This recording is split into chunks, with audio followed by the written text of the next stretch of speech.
নতুন ভার্সিটিতে যাবে আজ বৃষ্টি। খুব তাড়াতাড়ি ঘুম থেকে উঠে ফ্রেশ হয়ে নিল। ঢাকা বিশ্ববিদ্যালয়ে চান্স পেয়েছে, এই জন্য বৃষ্টি কুষ্টিয়া শহর থেকে ঢাকাতে এসেছে। দুদিন হলো একটা ফ্ল্যাটে উঠেছে। তার সাথে আছে তার বান্ধবী রিয়া। রিয়া, তাড়াতাড়ি ফ্রেশ হয়ে নে, আজ ভার্সিটির প্রথম দিন, একটু তাড়াতাড়ি যাব। আচ্ছা ঠিক আছে। বৃষ্টি বাবা মায়ের দ্বিতীয়তম সন্তান, বড় এক ভাই আর ছোট দুই বোন নিয়ে পরিবার। বৃষ্টি আর রিয়া একই এলাকায় থাকে। দুই বান্ধবী রেডি হয়ে রওনা দিল ভার্সিটির উদ্দেশ্যে। ভালোই তো সেজেছিস। হ্যাঁ, প্রথম দিন একটু না সাজলে হয়, একটা স্মার্ট ছেলে পটাবো। সারা জীবন স্কুল কলেজে করে আসলি, ভার্সিটিতে উঠেও বাদ দিবি না? বিয়ের আগে বাদ দেব না। শালা। বাবা, তোমাকে একটা কথা বলার ছিল। মাহিম বলো। তুমি তো জানো আমার বিজনেস আস্তে আস্তে অনেক উপরে নিয়ে গেছি। তো কাল আমাকে একটু ঢাকার বাইরে যেতে হবে। ঠিক আছে, যেও। তো অনুমতি নেওয়ার কি আছে? আব্বু, আপনি তো জানেন আমি আপনার অনুমতি না পেলে কিছু করি না। সেটা তো জানি, আমার ছেলে আমাকে না বলে কিছু করে না, শুধু একটু মারামারি ছাড়া। এটা বলতে পারলে তুমি বাবা? হি হি। মাহিম আর তার বাবা সালাম চৌধুরী নাস্তা করছে। সালাম চৌধুরী পেশায় একজন বিজনেসম্যান হলেও সেই দায়িত্ব এখন মাহিম পালন করে। আর সালাম এখন বর্তমানে ঢাকা বিশ্ববিদ্যালয়ের সভাপতির দায়িত্ব পালন করছে। মাহির, তুই কি আজ আমার সাথে যাবি? তোমার সাথে কেন যাব?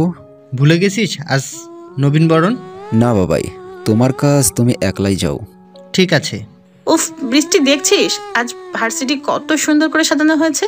এই জন্য সবাই বলে ঢাকা বিশ্ববিদ্যালয় বেস্ট। কত ছেলে মেয়ে। সেটাই তো দেখছি। দুজন গল্প করতে করতে ভিতরে যেতে লাগলো। চারপাশে অনেকেই অনেক কথা বলছে। কিছু কিছু বড় ভাই তো র্যাগিনও দিচ্ছে। হঠাৎ যেতে যেতে একজনের কথা শুনতে পারলো এমন যে, ইস, আজ যদি মাহিম আসে অনেক ভালো হবে। আমি তো তাকে দেখার জন্য পাগল হয়ে আছি। আমি তো তার সাহসের প্রতি ফিদা। হিরোদের মতো কিভাবে মারামারি করে। আর আমি তো তার স্মার্টের প্রেমে পড়ে আছি। উফ, কি ফিগার। এক একজন ভিন্ন কথা বলতে লাগলো। হঠাৎ বৃষ্টির সাথে এক মেয়ের ধাক্কা লাগলো। সরি, আমি দেখতে পারিনি। It's okay. নতুন নাকি? জি। আমি নীলা, তোমরা? আমি বৃষ্টি, আরও রিয়া। তিনজনে হালকা পরিচয় হয়ে নিল। আচ্ছা নীলা, তুমি কি বলতে পারবে এই মাহিমটা কে? আমি যতটুকু শুনলাম, এই মাহিম হলো এই ভার্সিটির পুরনো ছাত্র আর এই ভার্সিটির সভাপতি একমাত্র ছেলে। কলেজের সবাই তাকে জমির মতন ভয় পায়, কারণ খারাপ কাজে সে একটু সহ্য করতে পারে না। ও আচ্ছা। বৃষ্টি এমন ছেলের কথা শুনে দেখার ইচ্ছা পোষণ করলো, কিন্তু কাউকে বলল না। সঠিক সময়ে সালাম চৌধুরী চলে আসলো। তাকে সবাই বরণ করে নিল। আস্তে আস্তে নতুনদেরকেও ফুল দিয়ে বরণ করে নিল। সালাম কিছু সময় বক্তব্য দিল। তোমরা নতুন, কোনো সমস্যা হলে বড় ভাই বোনদের জানাবে, সেটাও না হলে রেইনবো গ্রুপে জানাবে, তাই হবে। কথাগুলো শেষ করে সালাম চৌধুরী চলে গেল রুমে। আর ছাত্রছাত্রীর আনন্দ উল্লাস করতে লাগলো। আচ্ছা নীলা, এই রেইনবো গ্রুপটা কি? আমি নিজেই জানি না, তোরে কি বলবো। ও আচ্ছা, ব্যাপার না। রাতের অন্ধকারে ঘটে চলেছে এক অকর্ম। খুব সুন্দরভাবে ড্রাগসের কারবার চলছে। কারা এই কাজের সাথে জড়িত সেটা অজানা। টাকা এই সুটকেসে আছে আর ড্রাগস এই পকেটে আছে। দুজন পাল্টাপাল্টি করে নিল। যখনই দুই দল দুই দিকে চলে যেতে যাবে, এমন সময় কেউ একজন বলে উঠল, আরে আমি যে এখানে আছি, তোদের কারো কি খেয়াল নেই? আমার সাথে কথা না বলে চলে যাচ্ছিস। খেয়ে তুই আর কোথা থেকে কথা বলছিস? উফ, আমি ভুলে গিয়েছিলাম যে আমি অন্ধকারে আছি আর আমাকে দেখতে পারবি না। এই কথা বলে অপরিচিত লোকটি নিজের বাইকের লাইট জ্বালালো। হঠাৎ লোকটির গায়ে আলো জ্বলে উঠল। সাথে সাথে সবাই দেখতে পেল যে ব্যক্তিটির গায়ে ভিন্ন ধরনের পোশাক, আর পোশাকের গায়ে সুন্দর করে ডিজাইন করে ডেডলি বয়েজ যে এমকে। এটা দেখে সবাই পালাতে চেষ্টা করলো, কারণ কম বেশি সবাই জানে এই এমকে কতটা ভয়ঙ্কর। সবাই নিজেদের মতো পালা, একবার ধরলে কেউ আস্ত থাকবি না। একজনের এমন কথা শুনে সবাই পালানোর চেষ্টা করলো, কিন্তু সফল হলো না। এটা দেখে এমকে শব্দ করে হাসলো, যে হাসিতে সবার লোম খাড়া হয়ে গেল। লোকগুলো পালানোর চেষ্টা করলে চারপাশ থেকে লেজার লাইট তাদের উপর এসে পড়ল। বুঝে গেল চারপাশ থেকে তাদের উপর রাইফেল তাক করা। আজ তাদের মরণ নিশ্চিত। প্লিজ আমাদের মাফ করে দিস, এমন ভুল আর কখনো হবে না। আরে তোরা মাপ চাস না, আমার হাসি পাচ্ছে। তোরা পালা, আমি কিছু বলছি না। কিভাবে পালাবো এমকে? চারপাশে তো আপনার লোক আমাদের দিকে রাইফেল তাক করে আছে। তাছাড়া আপনার মতো একজন জমদুদ মাফিয়া কিং সামলে থাকলে কিভাবে সম্ভব? তাই আমাদের দয়া করে ছেড়ে দিন, আমরা আর কোনোদিন এই ভুল করব না। তোরা সবাই জানিস যে আমি থাকতে তোরা অবৈধ কাজ কখনো করতে পারবি না। আমার চোখকে ফাঁকি দেওয়া অসম্ভব, তাও তোরা এইসব করেই যাচ্ছিস। দেখি কয় টাকা ডিল করতে আসছিস। আমরা তো তো তুতলে লাভ নেই, যেটা বলছে সেটা কর তাড়াতাড়ি। একজন বলল। ভয়ে ভয়ে লিডার লোক দুটি নিজের কাছে যা ছিল সেটা নিয়ে এমকের দিকে এগিয়ে গেল। ভয়ে তাদের পা এগোচ্ছে না, তবুও কোনো রকম এসে এমকের কাছে জিনিসগুলো দিল। এই তো ভালো কাজ করছিস, এখন গিয়ে ওইখানে দাঁড়া। আমাদের ছেড়ে দিবেন তো? আগে যেটা বলছিস সেটা কর। ধমক দিয়ে বলল। লোকগুলো আগের জায়গায় গিয়ে দাঁড়ালো। এমকে দেখলো খুব দামি এক ধরনের ড্রাগস, সাথেই কয়েক লক্ষ টাকা। বাহ, অনেক টাকা। আর ড্রাগস কি বলবো? এবার এমকে তাদের দিকে এগিয়ে গেল আর জিজ্ঞেস করলো, আচ্ছা বলতো, তোদের এই কাজ কে করতে বলেছে? আমরা তাদের কাউকেই চিনি না। ও তাই? আচ্ছা, তোরা কি বেঁচে ফিরতে চাস নাকি উপরে যেতে চাস? না না, আমাদের মারবেন না, আমরা সত্যি বলছি। ঠিক আছে, তাড়াতাড়ি বল। আমাদের এই কাজ দেয় মুন্না। কোন মুন্না? ওই পাতিমাস্তান? জি। আর আমার মনে হয় সে এত টাকার ডিল করবে। এর বেশি কিছু আর আমি জানি না, আমরা তাদের সাথে যোগাযোগ করছি। Voice shoot. এমকের কথা শুনে সবাই হাত জোর করে মাপ চাইতে লাগলো, কিন্তু এমকে পিছনে ঘুরে নিজের বাইক নিয়ে চলে গেল আর সাথে সাথেই গুলি করে সবাইকে মেরে দিল। পড়ে রইল মৃতদেহ। তারপর কিছুদিন হলো বৃষ্টি ভার্সিটিতে আসা, এরই মাঝে কোনো সমস্যা হয়নি। সকাল থেকে বৃষ্টি খুব ফুরফুরে মুডে আছে, যেটা দেখে রিয়া তাকে জিজ্ঞেস করলো, কি রে বৃষ্টি, তুই আজ হ্যাপি কেন? আরে তোর কি মনে নেই যে আর কিছুদিন পর ভার্সিটি 1 মাসের জন্য বন্ধ দেবে? আমার তো খুব হ্যাপি লাগছে, কতদিন পর বাড়ি যাব। ওরে গাধি, তাই নাকি? এখন বেশি বকবক না করে রেডি হয়ে নে। দুজন রেডি হয়ে ভার্সিটির উদ্দেশ্যে রওনা দিল। রিয়া আর বৃষ্টি ভার্সিটিতে আসলে হঠাৎ কিছু সিনিয়র ভাই তাদের ডাকলো, যা শুনে তারা এগিয়ে গেল। জি ভাইয়া বলুন। First year. জি ভাইয়া। বড় ভাইদের সম্মান দিতে হয়, জানো না? সরি ভাইয়া।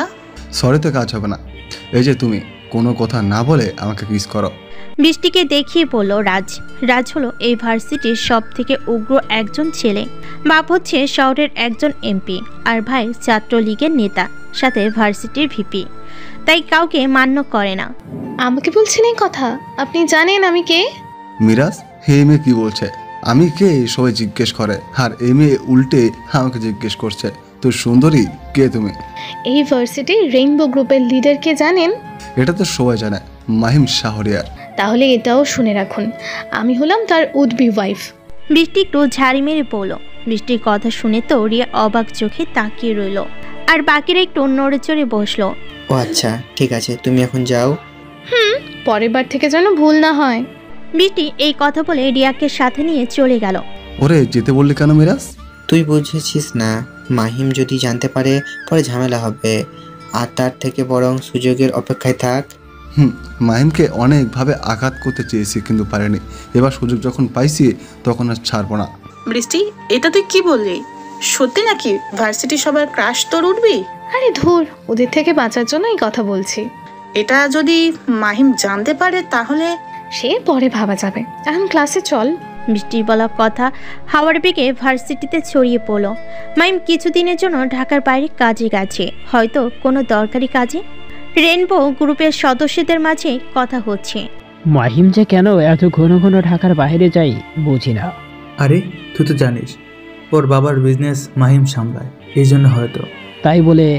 আচ্ছা এসব কথা বাদ দে, এখন বল ভার্সিটি কোনো সমস্যা কি হয়েছে? আর তেমন কোনো সমস্যা হয়নি, আর হলে তো আমাদের কাছে চলে আসতো।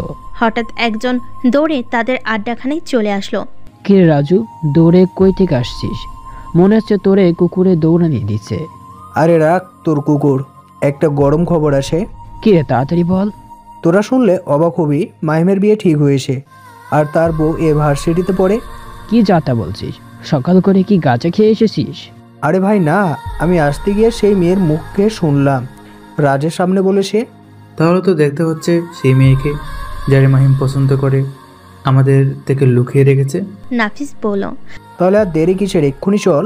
তারপর মাহিমের সব বন্ধুরা বৃষ্টিকে খোঁজা শুরু করতে লাগলো। এক এক করে সব রুমে চেক করে দেখছে। দোষ, ওই দেখ সেই মেয়ে। নাফিস সহ বাকিরা তাকিয়ে দেখলো সামনে একজন সুন্দরী নারী বসে আছে। বাহ, মাহিমের পছন্দ আছে বলতে হবে। এত সুন্দর বলে এতদিন লুকিয়ে রেখেছে। নাফিস সহ বাকিরা ভিতরে প্রবেশ করলো। কিছু বলবে নাফিস? স্যার জিজ্ঞেস করলো। একটু দরকার ছিল তাই। ও আচ্ছা, কার সাথে? একটু অপেক্ষা করুন, স্যার এত কথা জিজ্ঞেস করলে হয় বলেন। নাফিসের কথা শুনে স্যার চুপ হয়ে গেল, কারণ জানে এরা সবাই কেমন। নাফিস সহ বাকি এসে বৃষ্টির সামনে দাঁড়ালো। বৃষ্টি তো নিজের ভিতরেই ভয় অনুভব করলো। নাম কি? বৃষ্টি। থাকো কোথায়? এই তো ভার্সিটি ছেড়ে গিয়ে ওই 12 নম্বর গলিতে। মাহিম তোমার কি হয়? বৃষ্টি কি বলবে ভেবে পাচ্ছে না। সে মনে করছে হয়তো সকালে লোকগুলোর মতো এর হবে হয়তো, তাই মনে সাহস নিয়ে বলে ফেল, আমার উঠবি। নাফিস এটা শুনে হাসি দিল। আচ্ছা, কোনো সমস্যা হলে আমাদের বলবে, আমরা মাহিমের বন্ধু। এটা বলে সবাই বেরিয়ে গেল। আর বৃষ্টি তো ইচ্ছে করছিল নিজের মাথায় একটা নিজে চাটি মারতে। সবসময় বেশি বুঝতে যায় সকল ছাত্রছাত্রী কেমন করে বৃষ্টির দিকে নজর দিচ্ছে। স্যার সবকিছু স্বাভাবিক করতে আবার ক্লাস নেওয়া শুরু করলো। এবার একটু বেশি বলে ফেললাম মনে হয়। এই কথা যদি মাহিমের কানে যায়। তুই তো সবসময় একটু বেশি করিস। আচ্ছা ভাই, বুঝলাম, এখন ক্লাস কর। ঘন্টা খানেক হলো মাহিম নিজ বাসায় ফিরেছে। রাতে নিজের বন্ধুদের সাথে দেখা করতে বের হয়ে গেল। সালাম সাহেবের সাথে দেখা হয়ে গেল। তো আজকেও রাত হবে ফিরতে? বাবা। তো তুমি আজকাল মারামারি ছাড়াও অন্য কিছু লুকিয়ে করা শিখে গেছো? মাহিম তো তার বাবার কথার মানে বুঝতে পারলো না। তার বাবা কি সম্পর্কে বলছে। কিসের কথা বলছো বাবা তুমি? কিসের কথা বলছি তুমি বুঝতে পারছো না? না বাবা। ঠিক আছে, বন্ধুদের সাথে দেখা করে এসো, তখনই বুঝে যাবে। ঠিক আছে বাবা। মাহিম ভাবতে ভাবতে বাড়ি থেকে বেরিয়ে গেল। আর সালাম সাহেব হাসতে লাগলো ছেলের ভাবনার মুখ দেখে। নাফিস আর বাকিরা নিজেদের আড্ডার জায়গায় একটু অন্যভাবে সাজিয়েছে। তার কারণ হলো মাহিম। কিছু সময় পর মাহিম আসলো। এসে দেখলো চারপাশ অন্ধকার। কিরে, কোথায় তোরা? আজ এত অন্ধকার কেন? মাহিম এটা বলে এগিয়ে গেল। হঠাৎ উপর থেকে ফুল পড়তে লাগলো। চারপাশে লাইট জ্বলে উঠলো।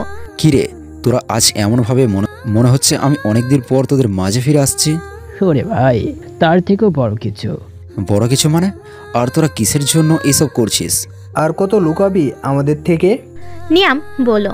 কিসের কথা বলছিস বলতো? বাড়িতে বাবা জিজ্ঞেস করলো, আবার তোরা এখানে জিজ্ঞেস করছিস। আসল কাহিনী কি খুলে বলতো? কাহিনী তেমন কিছুই না। এই যে তুই এতদিন লুকিয়ে প্রেম করতিস, সেটা আমরা জানতে পেরে গেছি। কি যাতা বলছিস? 3-4 দিন একটু বাইরে ছিলাম আর তোরা পাগল হয়ে গেছিস। পাগল তো আমরা না, পাগল হয়েছিস তুই। আমাদের ভাবি কিন্তু মারাত্মক সুন্দরী। হ্যাঁ, আমাদের তো প্রথম থেকে পছন্দ হয়ে গেছে। কারে দেখে এসব বলছিস শুনি? এবার রাজু ফোন বের করে পিক দেখালো। মাইম কিছু সময় তাকিয়ে থেকে বলল, আমি এরে তো চিনি না, কোথায় থাকে, নাম কি? কিছু না। আরে থাক ভাই, এত ভাও খেতে হবে না। মেয়েটি আমাদের নিজে বলেছে যে সে 12 নম্বর গলিতে থাকে, নাম বৃষ্টি। সর সালা, তোরা আজ মুডটাই নষ্ট করে দিলি। থাক, আমি গেলাম। এটা বলে মাহিম চলে গেল। কেউ আটকাতে পারলো না। মাহিম চলে যাবার পর সবাই হাসাহাসি করলো, পার্টি করলো। বৃষ্টি, এই মেয়েকে তো আমি দেখে নেব। এই কথা ভাবতে ভাবতে মাহিম গাড়ি ড্রাইভ করতে লাগলো। তারপর মুন্না নামের মস্তান তার ডেরার নিজের লোক নিয়ে বসে কথা বলতেছিল। তখনই সেখানে এক আগন্তুকের প্রবেশ, যাকে দেখে সবাই ভয়ে দাঁড়িয়ে গেল, এমনকি মুন্নাও। বস, আপনি এখানে? আসলাম তোদের খোঁজ নিতে। তুই তো আর খোঁজ খবর রাখবি না কিছু? আরে বস, আপনি একবার ডাকলে আমি চলে আসতাম। সেটার কোনো দরকার ছিল না। এখন এটা বল, ড্রাগস ব্যবসা কবে থেকে শুরু করছিস? কি যে বলেন, আমি এমন খারাপ কাজ করতে পারিনি। এত সাধু সাজতে হবে না। আমি কিন্তু সব কিছু জানি। ভুলে যাস না, তুই যে লাইনে আছিস আমি সেই লাইনের কিং। ভুল হয়ে গেছে বস, এবারের মতো মাফ করে দিন। তুই থেকে বাকিরা বেরিয়ে যা। এমকের কথা শুনে সবাই বেরিয়ে গেল। আর মুন্না মাথা নিচু করে বসে রইল। তো এখন বল, কার কথায় তুই এই কাজ করিস? সেটা আমি বলতে পারবো না বস। তুই জানিস আমি হ্যাঁ শুনতে পছন্দ করি না, তবুও তুই। বস, কিভাবে বলবো? এখানে বললে সে আমাকে মেরে ফেলবে, আর আপনাকে না বললে আপনি আমাকে মারবেন। আমাকে বলে মর, কারণ একটু কম যন্ত্রণা দিয়ে মারবো। প্লিজ বস, ছেড়ে দিন আমাকে। এবার এমকে নিজের অস্ত্র বের করলো, যেটা নিজের কপালে ডলতে লাগলো। এখনো সময় আছে, বল। আসলে বস, আমাকে এই কাজ ভার্সিটির ভিপি সাইফুল করতে বলছে। মুন্না ভয়ে সব বলে দিল। তুই সত্যি বলছিস তো? জি বস। ঠিক আছে মানলাম, যা তোরে কম শাস্তি দিয়ে মারলাম। মুন্না কিছু বলার আগে এমকে তাকে শুট করে মেরে দিল। দেখতে দেখতে কিছুদিন কেটে গেল। বৃষ্টির আজ ভালো লাগছে না, তাই ভার্সিটিতে যায় না। গুরুত্বপূর্ণ ক্লাস থাকার জন্য রিয়া গেছে। বৃষ্টি একলা একলা বসে বোরিং হচ্ছিল, তাই বই পড়তে লাগলো। হঠাৎ বাড়ির কলিং বেল বেজে উঠল। এই সময় আবার কে আসলো? রিয়া তো এত তাড়াতাড়ি আসবে বলে মনে হয় না, যাই গিয়ে দেখি। বৃষ্টি দরজা খুলে দেখলো সেদিনে সেই ছেলেটি দাঁড়িয়ে আছে, মানে রাজ। আপনি এখানে? এই তো সুন্দরী, সাথে দেখা করতে আসলাম। রাজের মতলব বৃষ্টির কাছে ভালো লাগলো না, তাই তাড়াতাড়ি দরজা বন্ধ করে দিতে গেলে রাজ জোর করে ভিতরে প্রবেশ করলো। আরে ভার্সিটির বড় ভাই আসছে, কই তুমি ভিতরে নিয়ে নাস্তা দেবে সেটা না করে তুমি দরজা আটকে দিচ্ছ। দেখুন আপনি চলে যান। যেতে তো আসিনি, তোমার সাথে একটু মজা করতে আসছি। শুনলাম আজ তোমার বাসায় কেউ নেই। এটা বলে রাজ বৃষ্টিকে ধরতে গেল, কিন্তু বৃষ্টি পালিয়ে গেল। রাজ বৃষ্টির পিছনে যেতে লাগলো। হঠাৎ হাত ধরে ফেলো। ছাড় আমাকে, না হলে কিন্তু ভালো হবে না। ভালো কিছু করতে আসিনি আমি। রাজ বৃষ্টির কাছে আসতে গেলে ধাক্কা দিয়ে ফেলে দিয়ে কোনো রকম বাইরে চলে আসলো, কিন্তু বেশি সুবিধা করতে পারলো না। তার আগে রাজের হাতে ধরা পড়ে গেল। আজ তোমাকে আমার হাত থেকে কেউ আটকাতে পারবে না। মাহিম, এর উঠবি তো আমার সাথে তুমি? এটা বলে ভয়ঙ্কর হাসি দিল। মাহিম ভার্সিটিকে অতিষ্ঠ হয়ে বৃষ্টির ঠিকানা নিয়ে তার বাসায় চলে আসলো, কিন্তু এসে দেখলো যে কেউ একজন একটি মেয়ের সাথে জোরাজুরি করছে। সাথে সাথেই মাহিমের রাগ উঠে গেল, সাথে সাথেই ধরে মারতে লাগলো। বৃষ্টি তো হাঁপ ছেড়ে বাঁচলো। তুই এখানে কেন, আর এই মেয়ের সাথে এমন করছিলিস কেন? সেটা তোকে বলতে বাধ্য না। এটা বলে রাজ মাহিমকে ধাক্কা দিয়ে পালিয়ে গেল। অন্য সময় তোরে দেখে নেব। আপনি ঠিক আছেন তো? জি, আপনি ঠিক সময় না আসলে কি যে হতো। তো আপনার নাম কি? বৃষ্টি। ও আচ্ছা, দেখতে তো মাশাআল্লাহ। মাইম মনে মনে বলল। তারপর হঠাৎ বৃষ্টিকে কাছে এনে ঠোঁটে কিস করে দিল। বৃষ্টি তো অবাক, কারণ ছেলেটি নিজে বাঁচিয়ে আবার নিজে এমন করছে। ওহে আমার উঠবি, হ্যাঁ তো ভাবলে চলবে, এখনো তো কম কিছু করা বাকি, কিন্তু আজ কিছু করছি না। উঠবি মানে? কেন ভুলে গেছো? সারা ভার্সিটিতে বলে বেরিয়েছো তুমি কার যেন উঠবি। এবার বৃষ্টি মনে হলো, তার মানে এটাই মাহিম। বৃষ্টি আগে কখনো মাহিমকে দেখেনি, তাই চিনতে পারেনি। ভার্সিটি গিয়ে যেন সুদরে নেওয়া হয় যে আমার তোমার কোনো সম্পর্ক নেই। এটা বলে মাহিম চলে গেল, আর বৃষ্টি নিজের মনে মনে কিছু ভাবতে লাগলো। ভাই, একটা খারাপ খবর আছে। রকির কাছে লোক সাগর বলল। কি খারাপ খবর, তাড়াতাড়ি বল। বস, মিন্টুকে এমকে মেরে ফেলেছে, আপনি তো শুনেছেন। আসল কথা বল। বস, খবর পেয়েছি, এমকে আপনার নামে জেনে গেছে আর আপনাকে খুঁজতে চলেছে। খুঁজতে দে, আমি এমন জায়গায় আছি যে এমকে কেন, এমকের বাপ আসলেও আমাকে খুঁজে পাবে না, আর পেলেও আমার কিচ্ছু করতে পারবে না। আমার আশেপাশে যেসব ট্রেনিং প্রাপ্ত এক একটা হায়েনা। সে ঠিক আছে বস, তবুও সাবধানে থাকবেন। এমকে কেমন ভয়ানক আপনার অজানা নেই। ঠিক আছে, তুই এখন যা, আর সকল কিছুর আপডেট দিতে থাকবি। আর হ্যাঁ, আজকে রাতে ড্রাগস ডিল কে করতে যাবে? বস, আজকে ডিলটা আপনার ছোট ভাই যাবে। না, রাজকে পাঠানোর দরকার নেই, তার জায়গায় অন্যজনকে যেতে বল। ঠিক আছে বস, এখন আমি যাই। সাগর চলে গেল, আর রকি চিন্তা করতে লাগলো কিভাবে এই এমকের হাত থেকে রেহাই পাওয়া যায়, কিভাবে তার চোখকে ফাঁকি দিয়ে অবৈধ কাজগুলো করা যায়। মাহিম, অনেক তো হলো, এবার বিয়েটা করে ফেল। বাবা, এখনো দেরি আছে। আর কত দেরি করবি? আমার কিন্তু মেয়েটিকে খুব পছন্দ হয়েছে। বাবার কথা শুনে মাহিম চোখ বড় বড় করে তাকালো। কার কথা বলছো বাবা তুমি? আরে ওই যে কি যেন নাম, হ্যাঁ বৃষ্টি। মেয়েটি কিন্তু ভারী মিষ্টি, তোর সাথে খুব মানাবে। বাবা, তুমিও শেষ পর্যন্ত শুরু করলে? কি শুরু করব, যেটা সত্যি সেটাই বলছি। তাছাড়া তুই তো তার সাথে প্রেম করিস। আরে বাবা না, যে কেউ বললেই কি বিশ্বাস করতে হবে? আর সেই মেয়েটি রাজের হাত থেকে বাঁচার জন্য আমার নাম বলছিল, কিন্তু কোনোভাবে এটা সারা ভার্সিটি ছড়িয়ে পড়েছে। সেই সব আমি জানি না, কিন্তু ওই মেয়েকে আমার পছন্দ হয়েছে। রাখো তোমার পছন্দ, এখন আমি উঠছি, অফিসে আমার কাজ আছে। ঠিক আছে কর, কিন্তু আমার কথাটা ভেবে দেখিস। মাহিম একটু রাগ দেখিয়ে চলে গেল। এই বৃষ্টি নামক মেয়েটির জন্য বাড়িতে এসেও বাবার সামনে থাকা যাচ্ছে না, মনে হচ্ছে জাদু করে ফেলছে। সত্যি কি জাদু করেছে? এটা বলে মাহিম বৃষ্টির কথা ভাবতে লাগলো, কিভাবে তাকে কিস করেছে, সেই সময়ের ফিলিংসটা কেমন ছিল। ভাবতেই মাহিমের মনটা নিষিদ্ধ কিছু আশা জেগে উঠল। হঠাৎ মাহিমের মন খারাপ হয়ে গেল। এটা তো আমি ভেবেই দেখিনি, একটা মেয়ের ঠোঁটে আমি কিস করেছি। না, এটা আমার করা ঠিক হয়নি, কালকে গিয়ে মাফ চেয়ে নেব। নিজেদের আড্ডার জায়গায় বসেছিল মাহিম, নাফিস আর বাকিরা। তখনই সেখানে বৃষ্টি আর রিয়া আসলো। বৃষ্টিকে আসতে দেখি তো বাকিরা বাইরে চলে গেল। কিরে, তোরা এই মেয়েকে দেখে চলে যাস কেন? ভাবি আসছে তাই তোর একটু একা দেখার জন্য সময় দিলাম। দেখ, একদম ভালো হচ্ছে না। কিন্তু কেউ কথা শুনলো না। বৃষ্টি ইশারা দিয়ে বাইরে থাকতে বলো। আচ্ছা জানেন, ভার্সিটি এসে সবার কাছ থেকে আপনার নাম ডাক শুনে আপনাকে দেখার ইচ্ছা জেগেছিল। তারপর আপনাকে দেখে অনেকেই ভয় পায়, তাই ওই ছেলের কাছে আপনার নাম বলে বাঁচতে চেয়েছি। কিন্তু কিভাবে যেন এটা পুরো ভার্সিটি জেনে গেছে। কথা বলার মাঝে বৃষ্টি কণ্ঠ বেঁধে যাচ্ছে, সেটা মাহিম বুঝতে পারল। বৃষ্টি একটু থেমে আবার বলতে লাগলো, আপনি তো সবসময় মেয়েদের সম্মান করেন, ইজ্জত বাঁচান, তাহলে কিভাবে গতকাল আপনি আমাকে... এইটুকু বলে বৃষ্টি কান্না করতে লাগলো। মাহিমের কাছে ব্যাপারটা খুব খারাপ লাগলো। তখন একটু বেশি রেগেছিল। সেই জন্য আমি খুবই দুঃখিত। আসলে তখন আমি একটু রেগে গেছিলাম। আপনার রেগে থাকার সাথে কি যায় আসে? আর ক্ষমা চাইলে কি আমার ইজ্জতে দাগ পড়েছে সেটা যাবে? সেটাও ঠিক। এটা বলে মাহিম কিছু একটা ভাবলো, তারপর বৃষ্টির দিকে তাকালো। আচ্ছা, আমি হয়তো তোমার সাথে যেটা করছি সেটা ফিরিয়ে এনে দিতে পারবো না, কিন্তু এর সমাধান আমার কাছে আছে। কি? আগে চোখ মুছেন। মাহিমের কথা শুনে বৃষ্টি নিজের চোখ মুছে নিল। তারপর মাহিম বৃষ্টির হাত ধরে বাইরে আসলো। কিরে ব্রো, কোথায় যাচ্ছিস? আমার সাথে আয়, গেলি বুঝতে পারবি। মাহিম বৃষ্টির হাত ধরে যেতে নিলে সবাই এটা লক্ষ্য করলো, আর সবাই ভিন্ন কথা ছড়াতে লাগলো। মাহিম বৃষ্টিকে নিয়ে কাজী অফিসে চলে আসলো, যা দেখে বৃষ্টি সহ বাকিরা অবাক। কিরে মাহিম, তুই হঠাৎ দেখানি? ভিতরে চল, আজ বৃষ্টিকে আমি নিজের করে নেব। কি বলিস? তুই এভাবে কেন? বেশি কথা বলিস না, ভিতরে গিয়ে সব ঠিক কর। আচ্ছা। আপনি এটা কি করছেন? এটা ছাড়া আমার কোনো উপায় নেই। তাছাড়া এইটুকু বিশ্বাস করতে পারো, তোমাকে আমি অমর্যাদা করব না। বৃষ্টি মাথা নিচু করে নিল।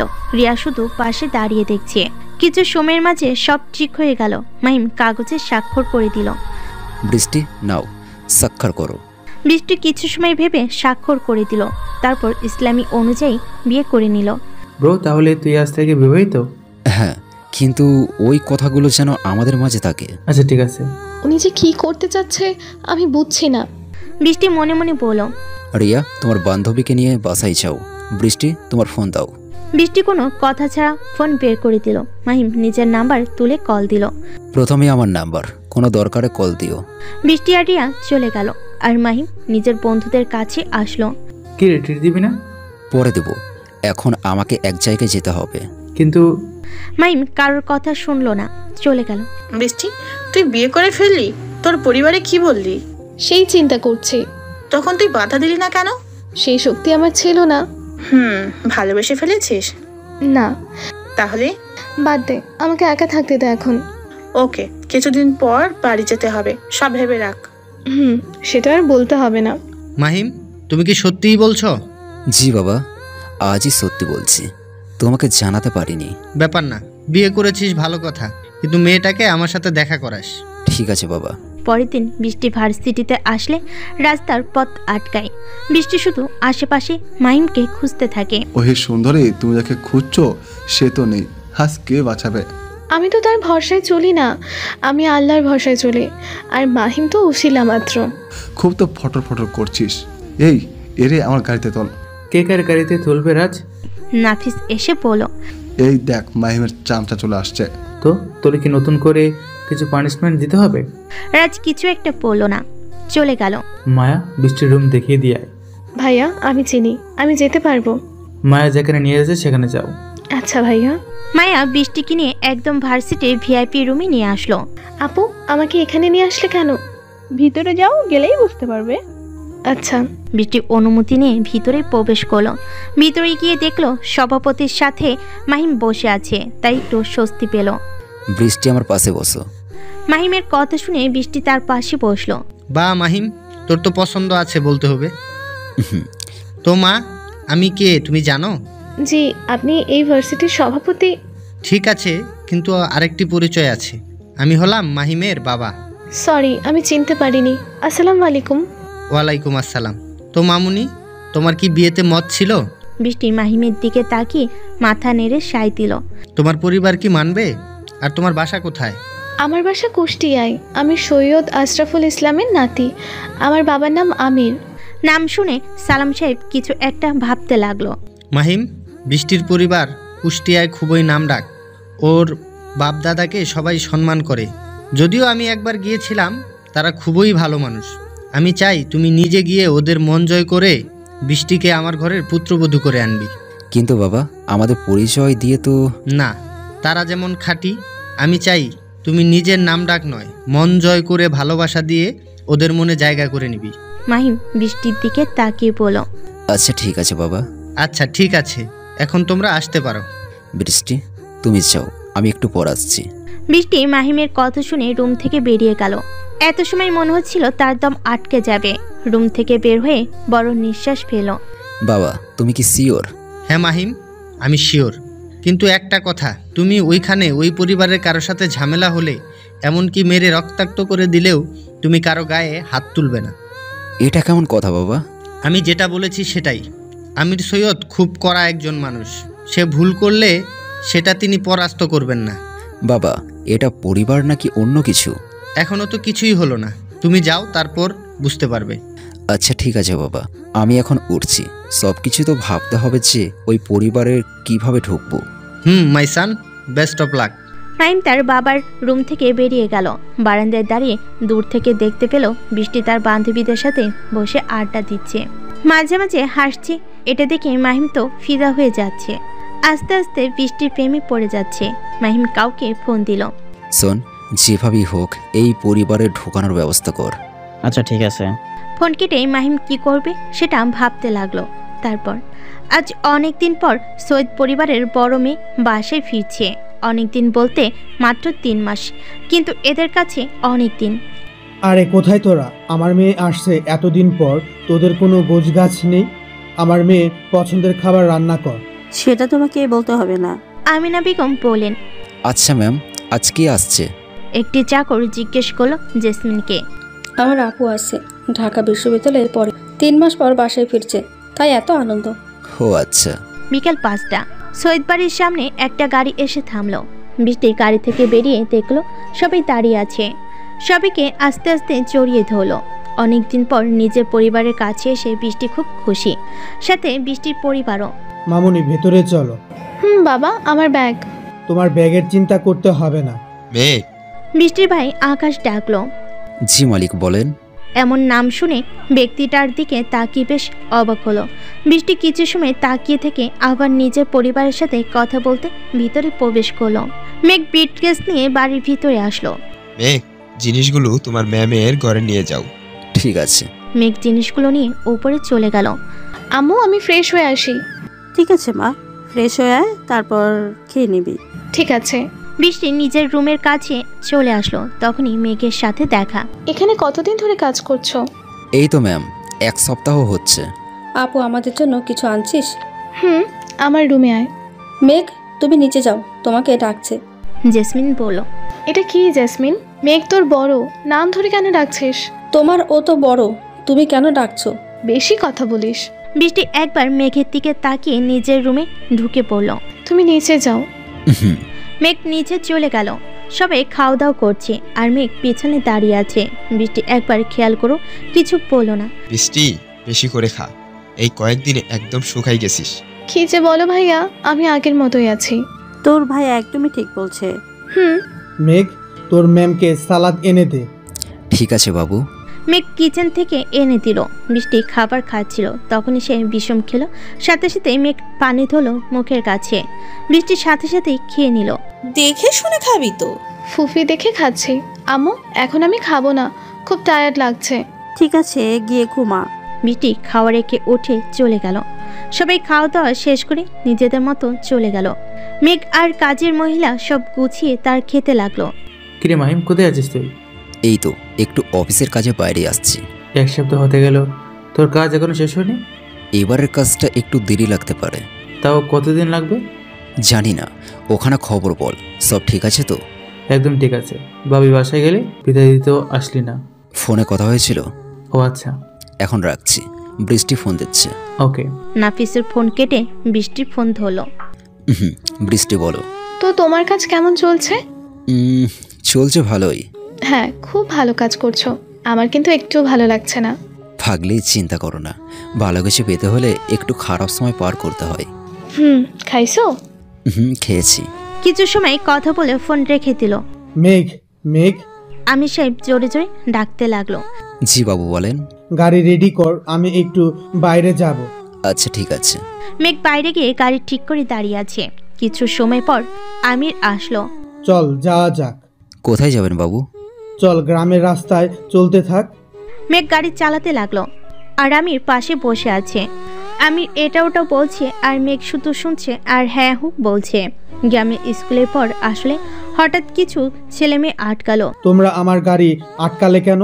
চাচা, আজ তো দেখলাম আপনার মাইয়া, এবার তো অন্তত বিয়েটা দিয়ে দিন আমার সাথে। দেখ নিশান, ফালতু কথা বলার সময় নেই আমার। তোর বাবা একজন সম্মানিত লোক, তাই তোরে কিছু বলি না। তার সামনে এই না যে তোকে আমি ছেড়ে দেব, পরের বার যেন আমার সামনে না দেখি। ভালোভাবে এতদিন বুঝাইছি, শুনলি না। খারাপ কিছু হলে দোষ দিতে পারবি না। আর এটা কে? তোর কোনো মেয়ের পোষা কুকুর? এই কথা শুনে আমি তো রেগে গেল। গাড়ি থেকে বের হতে গেল, সাথে সাথে মেঘ ধরে ফেল। বাবু, রাস্তার কুকুর ঘেউ ঘেউ করলে কি আমরাও ঘেউ ঘেউ করব? তার থেকে চুপ থাকুন। এই তুই কে রে আমাদের? মেঘ, এখানে থাকতে হবে না, গাড়ি চালা। মেঘ দেরি না করে গাড়ি চালাতে লাগলো। বাবু, এরা কারা? আর বলিস না, বৃষ্টিকে এই নিশান পছন্দ করে। স্কুল থেকে বৃষ্টিকে জ্বালিয়ে মারছে। ওর জন্য আমার মেয়ে শান্তিতে স্কুল কলেজ করতে পারে না। ও আচ্ছা। সন্ধ্যার আগে মেঘ আর আমির বাড়িতে ফিরে আসলো। এসে দেখলো বাড়িতে কিছু লোকজন আসছে। আমির ভিতরে যেতেই লোকটি উঠে দাঁড়ালো। আরে, আপনার জন্য তো কখন থেকে অপেক্ষা করছি। আমার বাড়িতে আসার কারণ কি এমপি সাহেব? আরে, বাইরে থেকে আসলেন, একটু বসুন। আমির গিয়ে সোফায় বসলো। বাড়ির মহিলাদের ভিতরে যেতে বলল ইশারা দিয়ে। সখিনা, নাস্তা দিয়ে যা। এইসবের দরকার নেই, কথার কাজে আসি। বলেন। ওই যে পাশের গ্রামে আপনার 10 একর জমি আছে, ওইটা আমার লাগবে। আমি সেখানে একটা ফ্যাক্টরি খুলবো। ওই জমিতে কয়েক শত মানুষের জীবন বেঁচে আছে। আমি ওই জমি আপনাকে দিতে পারবো না। আরে, অনেক টাকা দিব, যেটা আপনি ভাবতেই পারবেন না। এর আগেও আপনাকে বলেছিলাম যে জমি নিয়ে কখনো আমার কাছে আসবেন না, কিন্তু শুনেন না কেন? আমির ভাই, ওই জমিতে আমার নজর পড়েছে, তাই আপনাকে ভালো করে বোঝালাম, কিন্তু আপনি তো শুনছেন না। এমন কথা শুনে আকাশ রেগে গেল আর এমপির দিকে তেড়ে যেতে নিলে আমি নিষেধ করে। আপনার ছেলের রক্ত গরম, কিন্তু একবার ভাবুন, যদি রাতে আপনার ছেলে আপনার বাড়িতে না ফিরে, আবার ধরুন আপনার মেয়ে নিখোঁজ, তখন কি করবেন? বাবা, এমপি আমাদের বাসায় এসে থ্রেট দিচ্ছে। আকাশ, চুপ থাক। দেখুন এমপি সাহেব, আমাকে ভয় দেখিয়ে লাভ নেই। 100 কোটি দিব, ভেবে দেখুন। লাগবে না, এখন আসতে পারেন। আচ্ছা, কিন্তু যাবার আগে একটা কথা বলে যাচ্ছি, এই জমি তো আপনি রক্ষা করতে পারবেন না, কারণ এই জমির উপর আমার নজর থাকলেও এর মূলে অন্যজন, তাই সাবধান। এটা বলে এমপি তার লোক নিয়ে চলে গেল। আমির সাহেব চিন্তা করতে লাগলো। বাবু, চিন্তা করবেন না, আল্লাহর উপর ভরসা রাখুন। এটা বলে এমপি চলে যাওয়ার দিকে দৃষ্টি নিক্ষেপ করলো। বাবা, তুমি চাইলে তো এমপির সাথে বোঝাপড়া করতে পারতে। আকাশ, একটা কথা শুনে রাখ, সবসময় গায়ের জোর দেখালে চলে না। আচ্ছা, এখন এই সব কথা বাদ দে। তারপর রাতের অন্ধকারে 3 বন্ধু মদ খেয়ে বাসায় ফিরছে। নিশান, রাব্বি আর পায়েল। হঠাৎ তাদের সামনে বাইক নিয়ে একজন দাঁড়ালো। বাইকের আলো একদম তাদের মুখের উপর লাগছে। কোন শালারে রাস্তাবাজে বাইক থামে ডিস্টার্ব করছিস? তোর সালানা জমদূত। আমার এলাকায় এসে আমাকে থ্রেট দিচ্ছিস? কে বে তুই? একটু পরেই বুঝতে পারবি। হঠাৎ লোকটির গায়ে আলো জ্বলতে লাগলো। এটা দেখে 3 জন ভয় পেয়ে গেল। নিশান, পালা, ভূত। একজনের এমন কথা শুনে হাসি পেল। আরে আমি ভূত না, জলজান্ত একটা মানুষ, কিন্তু ভূতের থেকেও বেশি ভয়ানক আমি। দেখ, জোকারের পোশাক পরে এসে আমাদের ভয় দেখাস? রাস্তা স্যার, আমরা বাড়ি ফিরবো। ফিরবি। আচ্ছা, কে তুই বলতো? এমকে, মাফিয়া কিং এমকে। এইসব কিং ফিং আমি চিনি না। একটু পরেই বুঝতে পারবি। এটা বলে বাইক থেকে একটা চাবুক নিয়ে, যেটাই কাটা লাগানো ছিল। সামনে কি করছে ব্যক্তিটি 3 জনই বুঝতে পারছে না। নেশার কারণে শুধু এটাই বুঝতে পারলো লোকটি তাদের উপর আক্রমণ করলো। এমকে চাবুক দিয়ে 3 জনকে মারতে লাগলো। 3 জন কাটা মুরগির মতো ছটফট করতে লাগলো আর চিল্লাতে লাগলো। এখন রাত 12টা, সবাই ঘুমে না হলে এই চিৎকার শুনে এত সময় অনেকে বাড়ি থেকে বেরিয়ে আসতো। তোরা গ্রামের ছেলে কোথায় মেয়েদের সম্মান করবি সেটা না করে তুই আরও বিরক্ত করিস। আজ তোদের এমন মার দেব যে মৃত্যুর আগ পর্যন্ত মনে রাখবি। এটা বলে খুব জোরে জোরে মারতে লাগলো। আর তিনজন তো আকুতি মিনতি করতে লাগলো। তিনজন মাটিতে গড়াগড়ি খেতে লাগলো। শরীর থেকে রক্ত বের হচ্ছে। এমকে মারা থামিয়ে দিল। পরের বার যদি এমন করতে দেখি তাহলে তোদের লাশটাও দেখার মতো রাখবো না, এমন করে মারবো। এটা বলে এমকে চলে গেল। আর তিনজন জ্ঞান হারিয়ে রাস্তায় পড়ে রইল। সকালে খাবার টেবিলে বসে সবাই নাস্তা করছে। তখন আকাশ বলল, আব্বু সকালে কিছু শুনতে পাচ্ছ? কয় না তো, কি হয়েছে? আরে নিশানা তার বন্ধুদেরকে কে যেন গতকাল খুব মেরেছে। তাদের দিকে তাকানোর মতো অবস্থা নেই, খুব জঘন্যভাবে মেরেছে। কে মেরেছে? সেটাই তো বলতে পারছে না, কিন্তু নিশান বলল এমকে নামের কোন মাফিয়া কিং। কে এই কিং জানি না, কিন্তু খুব ভালো একটা কাজ করেছে। বাবা তুমি ঠিক বলেছ, ওর জন্য আমি আমার বোনরা শান্তিতে বাইরে যেতে পারতাম না। বাবা আমার একটু বাইরে যাবার লাগতো। তো যা। বলছিলাম যে মেঘকে যদি আমার সাথে পাঠাতে, এখন তো দেখছো শান্তিতে বাইরে যাওয়া মুশকিল। মেঘ জ্যাসমিন কোথায় যাবে নিয়ে যাস। ঠিক আছে বাবু। না, জেসমিনের হাবভাব তো ভালো ঠেকছে না। ডাল মে কুছ কালা হ্যাঁ। মিষ্টি মনে মনে বলল, আব্বু আমি ওর সাথে যাই, অনেক দিন হলো আসলাম, একটু ঘোরা হয়ে যাবে। ঠিক আছে যাস। ইস, কোথায় ভাবলাম মেঘের সাথে একটু আলাদা সময় কাটাবো, কিন্তু আপুর জন্য হলো না। ধুর। জেসমিন মনে মনে বলল। দুজন রেডি হয়ে নিচে নেমে আসলো। একজন এক একটা করে পড়ি, সেটা বলো ভুল হবে হয়তো। মেঘ বাইরে দাঁড়িয়ে আছে। দুজন বাইরে আসলে মেঘ একদিনে তাকিয়ে আছে।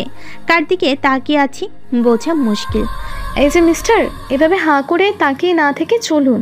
বৃষ্টি এটা বলে সামনের সিটে বসলো, যা দেখে জেসমিনের একটু রাগ হলো, তবু কিছু বললো না।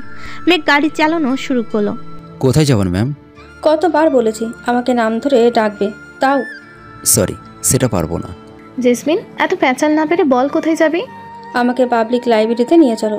মেঘ জেসমিনের কথা শুনে সেদিকে নিয়ে যেতে লাগলো। জেসমিন সামনে ক্যামেরাতে মেঘের দিকে তাকিয়ে আছে, সেটা বৃষ্টি খুব ভালো করে খেয়াল করেছে। পাবলিক লাইব্রেরির সামনে চলে আসলো বৃষ্টি, বলল, যা তোর কি কি লাগবে নিয়ে আয়, আমরা এখানে আছি। আপু মেঘ আমার সাথে যাক। একলাই যা, ওর যেতে হবে না। জেসমিন চলে গেল। গাড়ির বাইরে এসে দুজন দাঁড়িয়ে আছি, কারোর মুখে কোনো কথা নেই। মেঘ তুমি হয়তো জেসমিনের ব্যবহারে কিছু বুঝতে পারছো। ছোট মানুষ, আমি কিছুই মনে করছি না। আপনি যেন আবার পটে যায়েন না। সেটা পরের বিষয়। কিছু কথা বলতে ছিল, তখন সেখানে বৃষ্টি পরিচিত এক বান্ধবীর সাথে দেখা। কি রে, কেমন আছিস?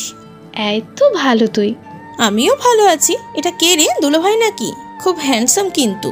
এই কথা শুনে মেঘ অন্যদিকে তাকালো, আর বৃষ্টি লজ্জা পেল। আরে গাধা, পোশাক দেখেও চিনিস না? এটা আমাদের বাসার কাজের লোক। বৃষ্টি ফিস ফিস করে বলল, দেখে মনে হচ্ছে না। মেঘ বৃষ্টির দিকে দেখলো দুজন গল্প করছে। হঠাৎ মেঘ একটু পাশে খেয়াল করে দেখলো কেউ একজন বৃষ্টির দিকে বন্দুক তাক করে আছে। মেঘ তাড়াতাড়ি বৃষ্টির কাছে গিয়ে টান দিয়ে সরিয়ে দিল।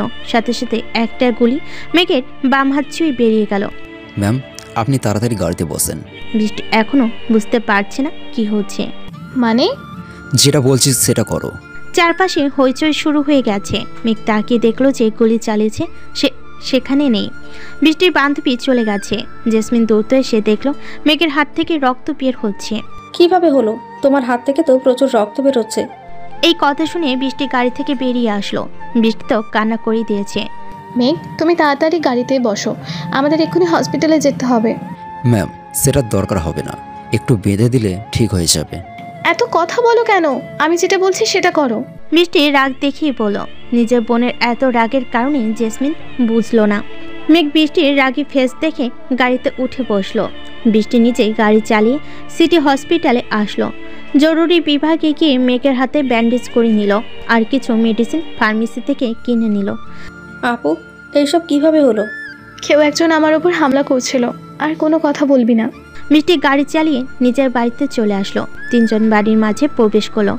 আমির, আকাশ, আমিনা সবাই ড্রয়িং রুমে বসেছিল। মেঘের এমন অবস্থা দেখে আমির বিচলিত হলো। মেঘ তোর এই অবস্থা কিভাবে হলো? আসলে বাবা আপুর ওপর কেউ গুলি করছিল, আর আপুকে বাঁচাতে গিয়ে মেঘের হাতে গুলি লেগেছে। কি? কে আমার মেয়েকে গুলি করেছে?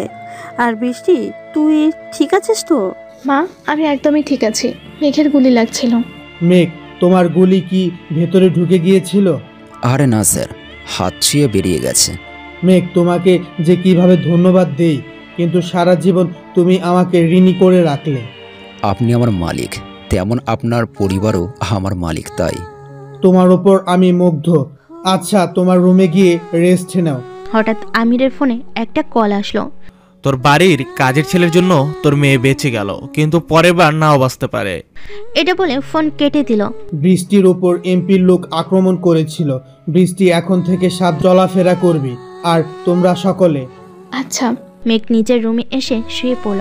তারপর মেঘ নিজের রুমে শুয়ে আছে। রাতে খেতে বাইরে যায়নি, কারণ হাতের ব্যথা একটু বাড়ছে। ডিনার টেবিলে বসে সবাই খাওয়া দাওয়া করছে। আমেনা, মেঘ ছেলেটা তো আসলো না। ওর হয়তো গুলি লাগার জায়গায় ব্যথা হয়েছে। ওর খাবার আমি পাঠিয়ে দিচ্ছি, সকিনা খালাকে দিয়ে। আম্মু, আমি বলছিলাম কি, খাবারটা আমি নিয়ে যাই? আমার জন্য তো সে আঘাত পেয়েছে। বৃষ্টি, ঠিক আছে, যা। বৃষ্টি নিজে একটু খেয়ে মেঘের জন্য খাবার নিয়ে মেঘের রুমে ঢুকলো। বৃষ্টি গিয়ে দেখলো মেঘ হাতের ব্যথায় ছটফট করছে, ঘুমাতে পারছে না। মেঘ, এই মেঘ, ঘুম থেকে উঠে খেয়ে ওষুধ খেয়ে নাও। কারণ মিষ্টি কণ্ঠ শুনে মেঘের ঘুম ভেঙে গেল। শোয়া থেকে উঠে বসলো। আরে ম্যাম, আপনি এখানে? তোমার খাবার নিয়ে এসেছি, খেয়ে নাও। আরে আমাকে ডাকলেই হতো। বেশি কথা বলো না, তাড়াতাড়ি উঠে ফ্রেশ হয়ে এসে খেয়ে নাও। আমার কিন্তু তোমার উপর এখনো খুব রাগ। মেঘ বৃষ্টির অবস্থা বুঝতে পেরে কোনো রকম গিয়ে ফ্রেশ হয়ে আসলো। দিন ম্যাম। মেঘ নিজের হাতে খেতে গেলে বৃষ্টির চোখ গরম করে তাকালো। যা দেখে মেঘ কিছু বলল না। বৃষ্টি নিজ হাতে খাইয়ে দিল, তারপর মেডিসিন খাইয়ে দিল। আমার জন্য তুমি নিজের জীবন বাজি রাখলে কেন? সেটা আপনি বুঝবেন না ম্যাম। আপনি এখন রুমে যান, অন্যরা দেখলে রাগ করতে পারে। রাতে সমস্যা হলে আমাকে কল করবে। তারপর আর কিছু সময় থেকে বৃষ্টি সেখান থেকে চলে গেল। এমপি নিজের রুমে ঘুমিয়ে আছে, চারপাশে টাইট সিকিউরিটি দেওয়া। হঠাৎ এমপির বাড়ির সামনে একটি বাইক এসে থামলো। বাইকে যে বসেছিল তার গায়ে এক ভিন্ন ধরনের পোশাক, মাঝে মাঝে লাইটিংয়ের মতো জ্বলে উঠছে। আগন্তুক চারপাশে নজর দিয়ে তাকিয়ে দেখলো চারপাশে সিসিটিভি ক্যামেরা। তাই নিজের ফোন বের করে চারপাশে ক্যামেরা নিজের আয়ত্তে আনলো। তারপর কিছু গ্যাসের বোতল ভিতরে ছুঁড়ে মারল। চারপাশে ধোঁয়াশা ছড়িয়ে পড়লে সকল গার্ড ঘুমে ঢলে পড়ল। আগন্তুক খুব সহজেই বাড়ির ভিতর প্রবেশ করলো। আস্তে আস্তে এমপির রুম খুঁজে সেই রুমে প্রবেশ করলো। আগন্তুক দেখলো যে এমপি খুব আরামে ঘুমিয়ে আছে। মাথায় একটা বুদ্ধি করলো, নিজের বাইকের চাবিটা খুব ইউনিক, তাই একটু শক্ট দিলে সাথে সাথে এমপি লাফ দিয়ে উঠল। কে তুই? আর আমার রুমে এত রাতে কিভাবে আসলি? আমি কে দেখবি? এটা বলে আগন্তুক নিজের পোশাকের লাইট অন করলো। সাথে সাথে পোশাকের উপর এমকে লেখা ভেসে উঠল। মাফিয়া কিং এমকে, আপনি আমার বাসায় কেন? আসলাম তোর সাথে দেখা করতে। তুই আজকাল খুব বেশি বেড়ে গেছিস। আমি কি করেছি? তুই সৈয়দ বংশের দিকে নজর দিয়েছিস। আমি তো শুধু ওদের জমিটা কিনতে চাই, তাও অন্যায় কাজ করার জন্য। আর ভালো করেই জানিস আমি এসব পছন্দ করি না। পরের যদি তোর নজর ওই জমির কিংবা ওই পরিবারের উপর পড়ে তাহলে খুব খারাপ হবে বলে দিলাম। আচ্ছা ঠিক আছে, আর এমন ভুল হবে না। গুড, মনে থাকলেই ভালো। এমকে নিজের পোশাকের লাইট অফ করে দিল। কিছু সময়ের মাঝে এমপির বাড়ি থেকে এমকে গায়েব হয়ে গেল। এত সময় তো এমপির অবস্থা খুবই খারাপ। সে তাড়াতাড়ি পানি খেয়ে নিজের ফোন নিয়ে একজনকে কল দিল। হ্যালো, এত রাতে ফোন দিয়েছিস কেন? ভাই, এমকে আমার বাসায় আসছিল। কে? তুই ঠিক আছিস তো? আমি একদম ঠিক আছি, কিন্তু আমাকে থ্রেট দিয়ে গেল। আচ্ছা ঠিক আছে, তুই কয়েকদিন চুপ থাক এই বিষয়ে, বাকিটা আমি দেখছি। আচ্ছা ঠিক আছে। এখন চিন্তা না করে ঘুমিয়ে পড়। তুমি এত রাতে বাইরে থেকে আসছো কেন? হঠাৎ এমন কথা শুনে থমকে গেল মেঘ। আসলে ম্যাম, আমার ঘুম হচ্ছিল না, তাই বাইরে পুকুর পাড়ে বসেছিলাম। এত রাতে বাইরে যাওয়া ঠিক হয়নি, যাও রুমে গিয়ে ঘুমাও। ঠিক আছে ম্যাম, আর আপনিও। মেঘ নিজের রুমে চলে গেল, আর বৃষ্টি উপরে নিচের রুমে। হঠাৎ বৃষ্টির ঘুম ভেঙে যায়। এজন্য মেঘকে দেখতে আসছিল নিচে, কিন্তু মেঘের রুমে যাবার আগে বৃষ্টি দেখলো মেঘ বাইরে থেকে ভিতরে আসছে। এখন কেমন লাগছে মেঘ? ভালো আছি বাবু। আমার সাথে বাইরে যেতে পারবি তো? কোথায় যাবেন বাবু? এই একটু বাজারে যাব। আচ্ছা ঠিক আছে। বাবা, মেঘ তো অসুস্থ, ওরে আজ নিয়ে যেতে হবে না। আকাশ আজ গিয়ে তোর ছোট বোনকে নিয়ে আসিস, আমি আর যাচ্ছি না। ঠিক আছে বাবা। মেঘ টুকটাক কাজ করছে, যেটা উপরে থেকে বৃষ্টি লক্ষ্য করেছে। এর কিছুদিনের মাঝে মেঘ সবার কাছে নিজের বাড়ির লোকের মতো হয়ে গেছে, যেটা সবার আচরণ দেখলেই বোঝা যাচ্ছে। মেঘ, তুমি এত কাজ করছো কেন? যাও গিয়ে রেস্ট নাও। জেসমিন এসে বলল। মেঘকে জেসমিনের সাথে কথা বলতে দেখি বৃষ্টি মনে মনে বলল, এই মেঘ সবসময় মেঘের পেছনে লেগে থাকে, কি যে পাইছে মেঘের মাঝে। বৃষ্টি কেন জানি রাগ হলো, তাই নিজেও রুমে চলে গেল। মাহিম, একটা ব্যাড নিউজ আছে। কি হয়েছে বল। রাজ একটা মেয়েকে ধর্ষণ করে মেরে ফেলেছে। তোরা কি করতেছিলিস? আমি কিছুদিনের জন্য বাইরে আসছি, এর মাঝে শয়তান নিজের কাজ করে ফেলেছে, আর তোরা কিছুই করতে পারিসনি। আসলে আমরা বুঝতে পারিনি, তাছাড়া ঘটনা হয়েছে রাতে আর ভার্সিটির বাইরে। তো কি হয়েছে? ওই মেয়ে তো জরুরি কল করতে পারে, তোরা কই ছিলি? আসলে আমরা বুঝতে পারিনি কখন এমন হয়েছে। তোদের নিয়ে আর হলো না, একটা দায়িত্ব দিয়েছি সেটাও পারিসনি। সরি রে। আমাকে সরি বললেই কি হয়ে যাবে বল? ওই মেয়েটি আর তার পরিবারকে কিছু জবাব দিতে পারবি? এবার নাফিসের মুখে কোনো কথা নেই। আচ্ছা আমি কি দেখছি ওই শালা রাজকে, এখন ওকে পুরো দমে চিল করতে দে। মাহিম রেগে দাঁতের দাঁত চেপে বলল, আচ্ছা এখন রাখছি। মাহিম ফোন কেটে দিল, তার খুব রাগ হচ্ছে। হ্যালো, আমি রাজের 24 ঘন্টার সকল খবরাখবর চাই, কখন কি করছে সব। আচ্ছা ঠিক আছে। মাহিম নিজের এক লোককে রাজের উপর নজর রাখতে বলল। রুমের মাঝে বসে আছে কন্ট্যাক্ট কিলার নিলয়। অন্ধকার জগতে সবাই তাকে এক নামে চিনে, এনকে। এনকে, তোমাকে এই ছবির দুইজনের মাঝে যে কোনো একজনকে আগে মারতে হবে। কত নিবে? 10 কোটি, দুইজনের জন্য। আচ্ছা ঠিক আছে, ঠিকানা ছবির পিছনে লেখা আছে। আর হ্যাঁ, কাকপক্ষী যেন বুঝতে না পারে যে কাজটি তুমি বা কারো কথাই করেছো। এটা নিয়ে আপনাকে চিন্তা করতে হবে না। এই নিলয় যে কাজ একবার হাতে নেয়, শেষ না করা পর্যন্ত থামে না, আর আমার কাজ কেউ বুঝতে পারবে না। সেটা হলেই ভালো। এই নাও, এখানে 5 কোটি টাকার চেক, বাকিটা কাজের পর পাবে। ঠিক আছে। নিলয় টাকার চেক নিয়ে অন্ধকার রুম থেকে বেরিয়ে গেল, আর অন্ধকারে থাকা লোকটি হাসতে লাগলো কিছু একটা ভেবে। তারপর ড্রয়িং রুমে সবাই বসে আছে, মেঘ একটু দূরে দাঁড়িয়ে আছে। বাবা, তোমাকে একটা কথা বলতে চাইছিলাম। বলো। বাবা, আমি একটা বিজনেস করতে চাচ্ছিলাম নিজের পায়ে দাঁড়ানোর জন্য। সেটা তো ভালো কথা, তো কি করতে চাইছো? এমন কিছু না, শুধু কিছু টাকা লাগবে। আচ্ছা, যত টাকা লাগে ব্যাংক থেকে তুলে নিও। ওকে আব্বু। মেঘ, এখন তোর শরীর কেমন আছে? ভালো বাবু। তো চল গিয়ে বাইরে থেকে ঘুরে আসি। ঠিক আছে চলেন।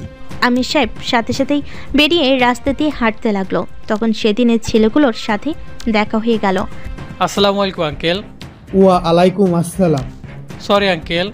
তোমরা হঠাৎ এমন ভালো হলে কবে? আসলে আর কতই খারাপ থাকবে বলেন, পরকালের চিন্তা তো করতে হবে। সেটা ঠিক, আমারও ভালো লাগছে তোমরা ভালো হয়ে গেছো। আর ঘটনার জন্য মাফ করে দিয়েন। আমির আর মেঘ আবার হাঁটতে লাগলো।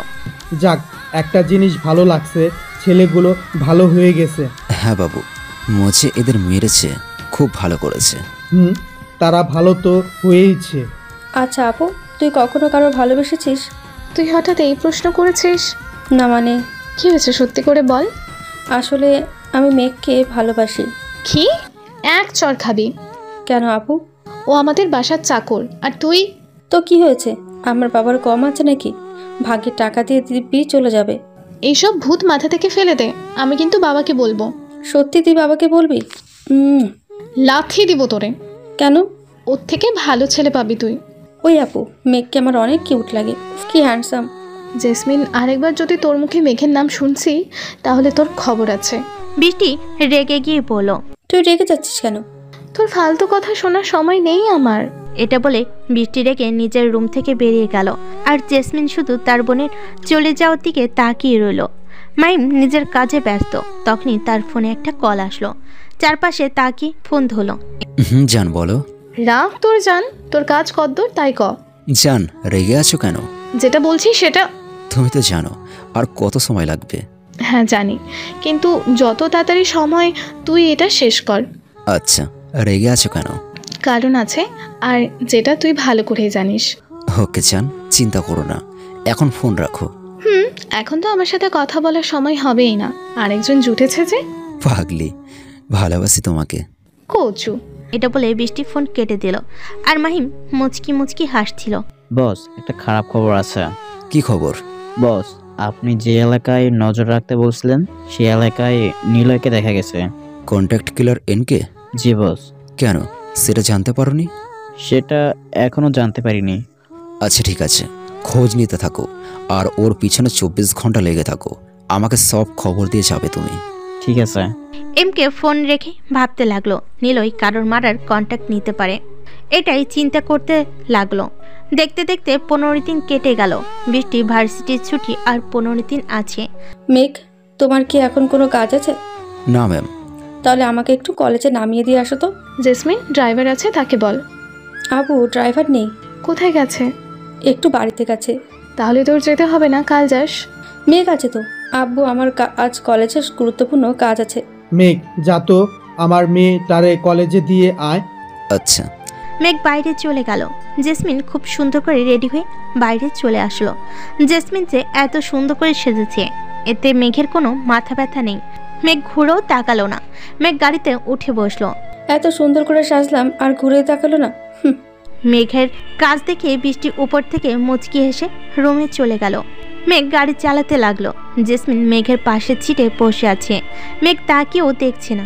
মেঘ, আমাকে কি দেখতে সুন্দর লাগছে না? এটা কেন বলেছেন ম্যাম? এই যে তুমি আমার দিকে তাকাচ্ছ না। আসলে ম্যাম, আপনি আমার মালিক আর মালিকের দিক তাকানো ঠিক না, তাও আবার মেয়ে, সেটা তো আমি করব না। আমার দিকে তাকাতে সমস্যা নেই। সরি ম্যাম, আপনার কলেজে চলে আসছি। আমার কলেজে কোনো কাজ নেই, গাড়ি চালাতে থাকো। কিন্তু ম্যাম, বাড়িতে যে বললেন। সেটা এমনি বলছি। মেঘ জেসমিনের কথা মতো চালাতে লাগলো। কিছু সময় পর পার্কে চলে আসলো। ম্যাম, পার্কে চলে আসছি। নামো। মেঘ যেই ভিতরে যেতে যাবে তখন অপরিচিত কারোর দিকে নজর পড়ল। হঠাৎ মেঘের ফোনে বৃষ্টির কল আসলো। হ্যালো মেঘ, তুমি কোথায়? জেসমিনকে নামিয়ে বাড়ি আসো, আমি একটু বাইরে যাব। ম্যাম তো পার্কে নিয়ে আসলো। কি? ওর কাছে ফোন দাও। মেঘ গিয়ে জেসমিনকে ফোন দিল। হ্যাঁ আপু, বলো। ওই, তুই পার্কে কেন গেছিস? তোমাকে তো বললাম আমি গতকাল। তাই তাড়াতাড়ি বাড়ি আয়, আমি এক জায়গায় যাব। আপু, 1 ঘন্টা। রাখ তোর 1 ঘন্টা, তুই তাড়াতাড়ি আয়, আমি রাখছি। বৃষ্টি ফোন কেটে দিলে জেসমিন রাগ করে ফোন দিয়ে দিল মেঘকে। মেঘ ফোন নিয়ে বাসার দিকে রওনা দিল গাড়ি নিয়ে। আকাশ নিজের কাজের জন্য শহরের বাইরে গিয়েছিল, কিন্তু ফিরতে একটু দেরি হয়ে গেল। নিজের শহরে ফিরতে তার এখনো আধা ঘন্টা সময় লাগবে। নিজে একলা গাড়ি চালিয়ে আসছে, হঠাৎ তার গাড়ির সামনে আরেকটা গাড়ি চলে আসলো। সাথে সাথেই সে গাড়ি ব্রেক করলো। কিছু সময় থাকার পরও যখন অপর গাড়ি সরল না, তখন আকাশ গাড়ি থেকে নেমে অপর গাড়ির কাছে গেল। এই যে ভাই, গাড়িটি সাইডে রাখুন, তাহলে আমার যেতে সুবিধা হয়। কিন্তু কেউ তার কথা শুনল না। হঠাৎ একজন আকাশের দিকে ছুরি মারল, যেটা কাঁধ বরাবর বেঁধে গেল। কে তোমরা আর আমাকে মারছো কেন? কিন্তু তার কথার উত্তর না দিয়ে আরেকজন গাড়ি থেকে নেমে আকাশকে ঘিরে ধরলো। কে তোমরা? আজ আমরা তোর মরণ দূত। আমি তোমাদের কি ক্ষতি করেছি যে আমাকে মারছো?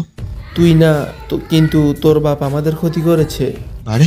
জমি লিখে দিলে এত কাহিনী হতো না। ও আচ্ছা। আকাশ আস্তে আস্তে নিজের কাঁধ থেকে ছুরি বের করে ফেলো। তো তোমাদের এমপি পাঠিয়েছে? না। তাহলে? তোকে বলতে বাধ্য না, এই মার শালাকে। ছুরি দিয়ে আকাশকে মারতে লাগলো, কিন্তু আকাশ খুব ভালোভাবে তাদের প্রতিহত করছে। এর মাঝে কিছু আঘাত আকাশের শরীরে লেগেছে। আবার আকাশ তাদের 2-1জনকে মাটিতে শুইয়ে দিয়েছে।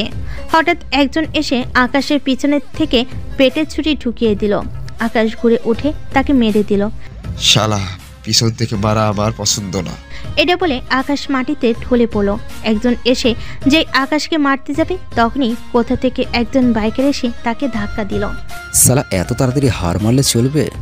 এই কথা শুনে আকাশ মুচকি হাসলো।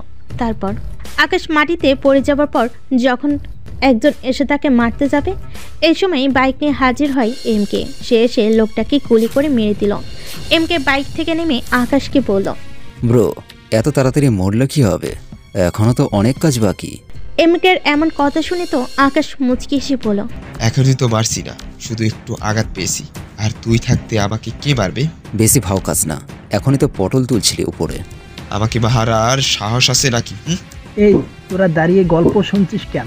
মার শালাকে। একজন বলল, আরে ভাই থাম, একটু গল্প তো করছি। তুই শালা কে রে যে আমাদের কাজের মাঝে ব্যাঘাত ঘটাস? আমাকে চিনতে হবে না, একটু পর একলাই হয়তো চিনে যাবি। এই, সবাই মার শালাকে। ব্রো একটু অপেক্ষা কর, আমি এদের সাথে একটু খেলে আসি। ঠিক আছে যা। এমকে নিজের ড্যাকার বের করলো। ওই তাড়াতাড়ি আয়, আমার আবার অনেক কাজ আছে। এমকের কথা শুনে সবাই মারার জন্য এগিয়ে আসলো, কিন্তু তারা জানে না এমকের কাছে এরা বাচ্চা। সবাইকে মেরে শুইয়ে দিল। আচ্ছা বলতো তোদের কে পাঠিয়েছে? জানি না আমি। একজন কাটরাতে কাটরাতে বলল, তাহলে এমনি মারতে চলে আসলি? আমাদের বলা হয়েছে। ও আচ্ছা, তোদের বাঁচিয়ে রেখে লাভ নেই। এটা বলে এমকে বন্দুক বের করে সবাইকে মেরে দিল। তারপর আকাশের কাছে আসলো। আগের মতো রয়ে গেছিস, মারতে একটু হাত কাঁপে না। চল তোরা হসপিটালে নিয়ে যাই। আমি একলাই যেতে পারবো। জানতা হু। এমকে নিজের বাইকে আকাশকে তুলে হসপিটালের সামনে দিয়ে চলে আসলো। সৈয়দ পরিবারের সবাই সকালে নাস্তা খেতে ব্যস্ত।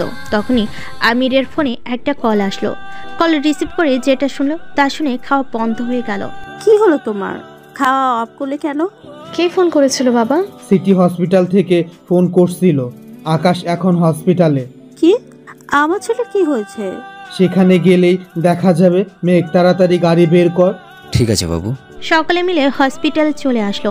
আকাশকে যেখানে রাখা হয়েছে সবাই সেখানে আসলো। আকাশ এমন কিভাবে হলো? কিছু ডাকাত হামলা করেছিল।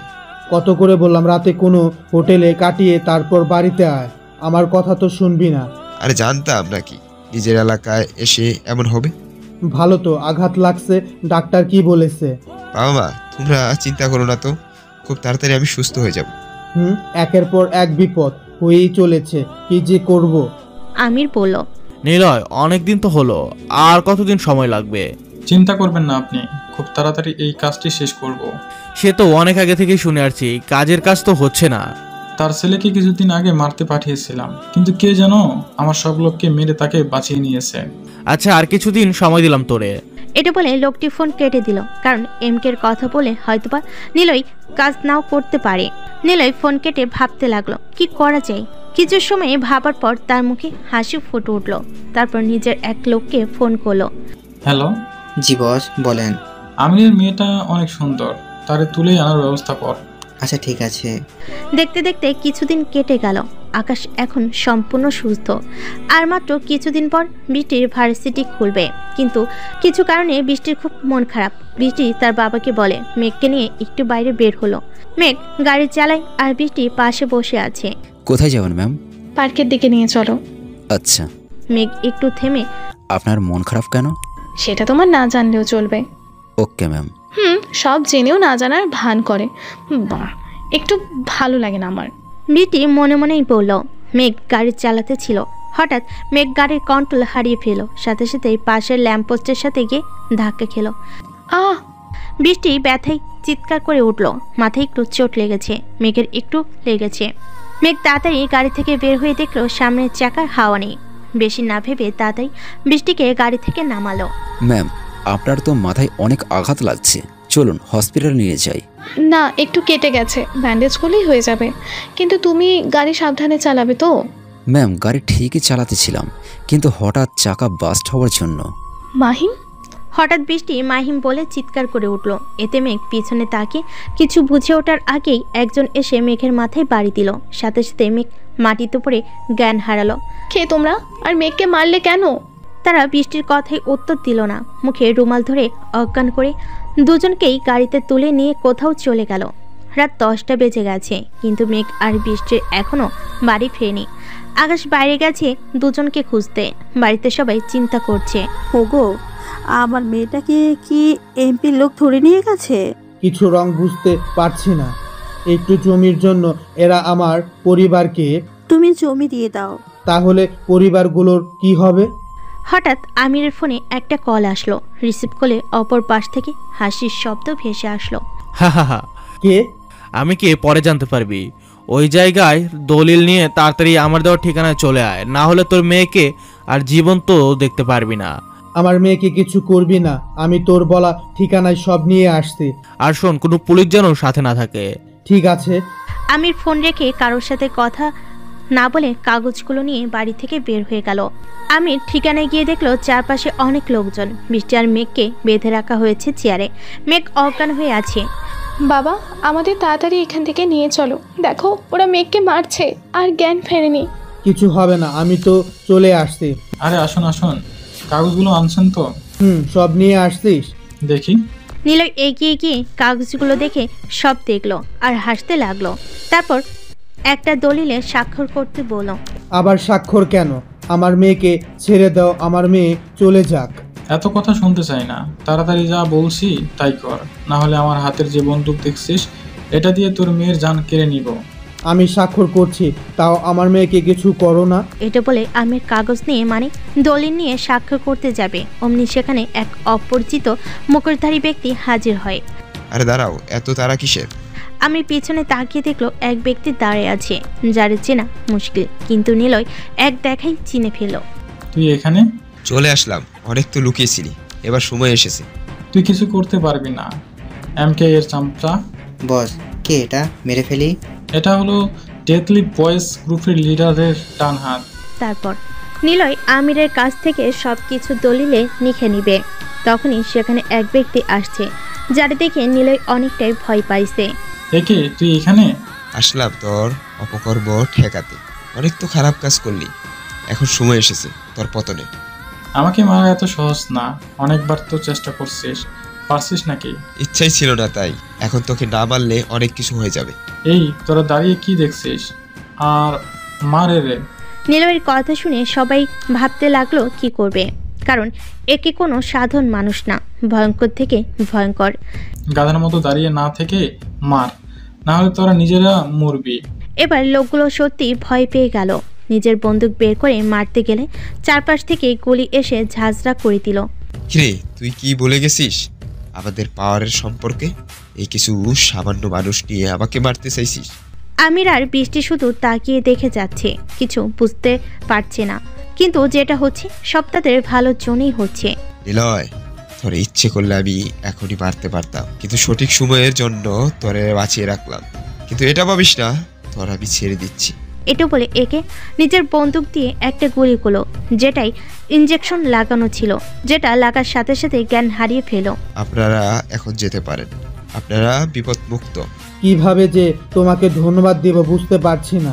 আরে এই নিলয় অনেক আগে থেকেই পালাই বেড়ায়, ওরে মারতে এসে দেখলাম আপনাদের ধরে আনছে।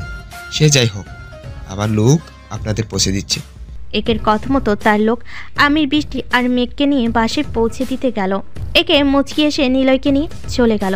পরের দিন বিকেলে সবাই বসে আছে, মেঘের মাথায় ব্যান্ডেজ করা, তবুও একইভাবে কাজ করছে। হঠাৎ সেখানে আমির সাহেবের বোনের জামাই আসলো। আরে রোকন, যে কি খবর? এই তো ভালো ভাই, আপনার সাথে একটা দরকারি কথা বলতে আসলাম। বলো। আমার বোনের ছেলে আমেরিকা থেকে ফিরে এসেছে, তো তার সাথে আপনার মেয়ের বিয়ের কথা বলেছিলাম অনেক আগে, তো এইবার যদি বিয়ের কথাবার্তা বলেন তো ভালো হয়। ঠিক আছে, সন্ধ্যার পর আসতে বল তাদের।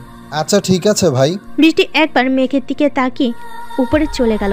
সন্ধ্যার পর একজন হ্যান্ডসাম ছেলে আর একজন মহিলা প্রবেশ করলো সৈয়দ বাড়িতে। সবাই কৌশল বিনিময় করলো। তাহলে এটাই আপনার ছেলে? জি ভাই, এটা আমার ছেলে রোহান। তো বাবা এখন কি করছো? আঙ্কেল, আমেরিকাতে আমার একটা বিজনেস আছে, বিয়ের পর বৃষ্টিকে আমেরিকা নিয়ে যাব, দুইজন সেখানেই থাকবো। ভাইজান, আপনার মেয়েটাকে যদি একবার ডাকতেন। সেটাই। জেসমিন, তোর বোনকে নিয়ে আয় তো। আচ্ছা।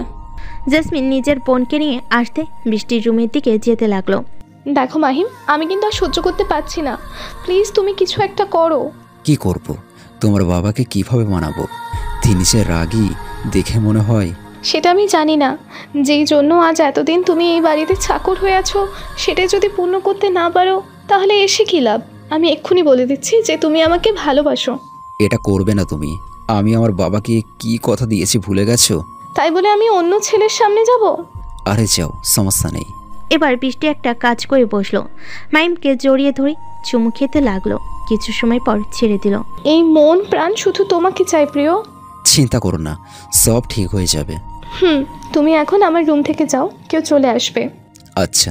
বৃষ্টির রুমে মাহিম নামক ছেলেটি দরজা দিয়ে বেরিয়ে আসলো, কিন্তু দরজার সামনে এসে থমকে গেল, কারণ সেখানে জেসমিন দাঁড়িয়ে আছে। মাহিম কিছু না বলে চলে গেল। মেঘকে আপু মাহিম বলছে কেন?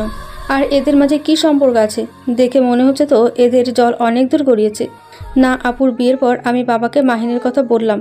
কথাগুলো মনে মনে বলে জেসমিন ভিতরে ঢুকলো। উফ আপু, তোরা যে দেখতে আসছে খুব সুন্দর। বেশি বকবক করিস না, তাহলে লাথি দিব। আচ্ছা আচ্ছা, এখন নিচে চল, তোর দেখবে। ভাল, এসব একটু ভালো লাগে না। বৃষ্টিকে নিচে নিয়ে আসলে ছেলেপক্ষ দেখে পছন্দ করে ফেলো। ভাই, মেয়েকে তো পছন্দ হয়েছে, তো কবে বিয়ের তারিখ ঠিক করবেন?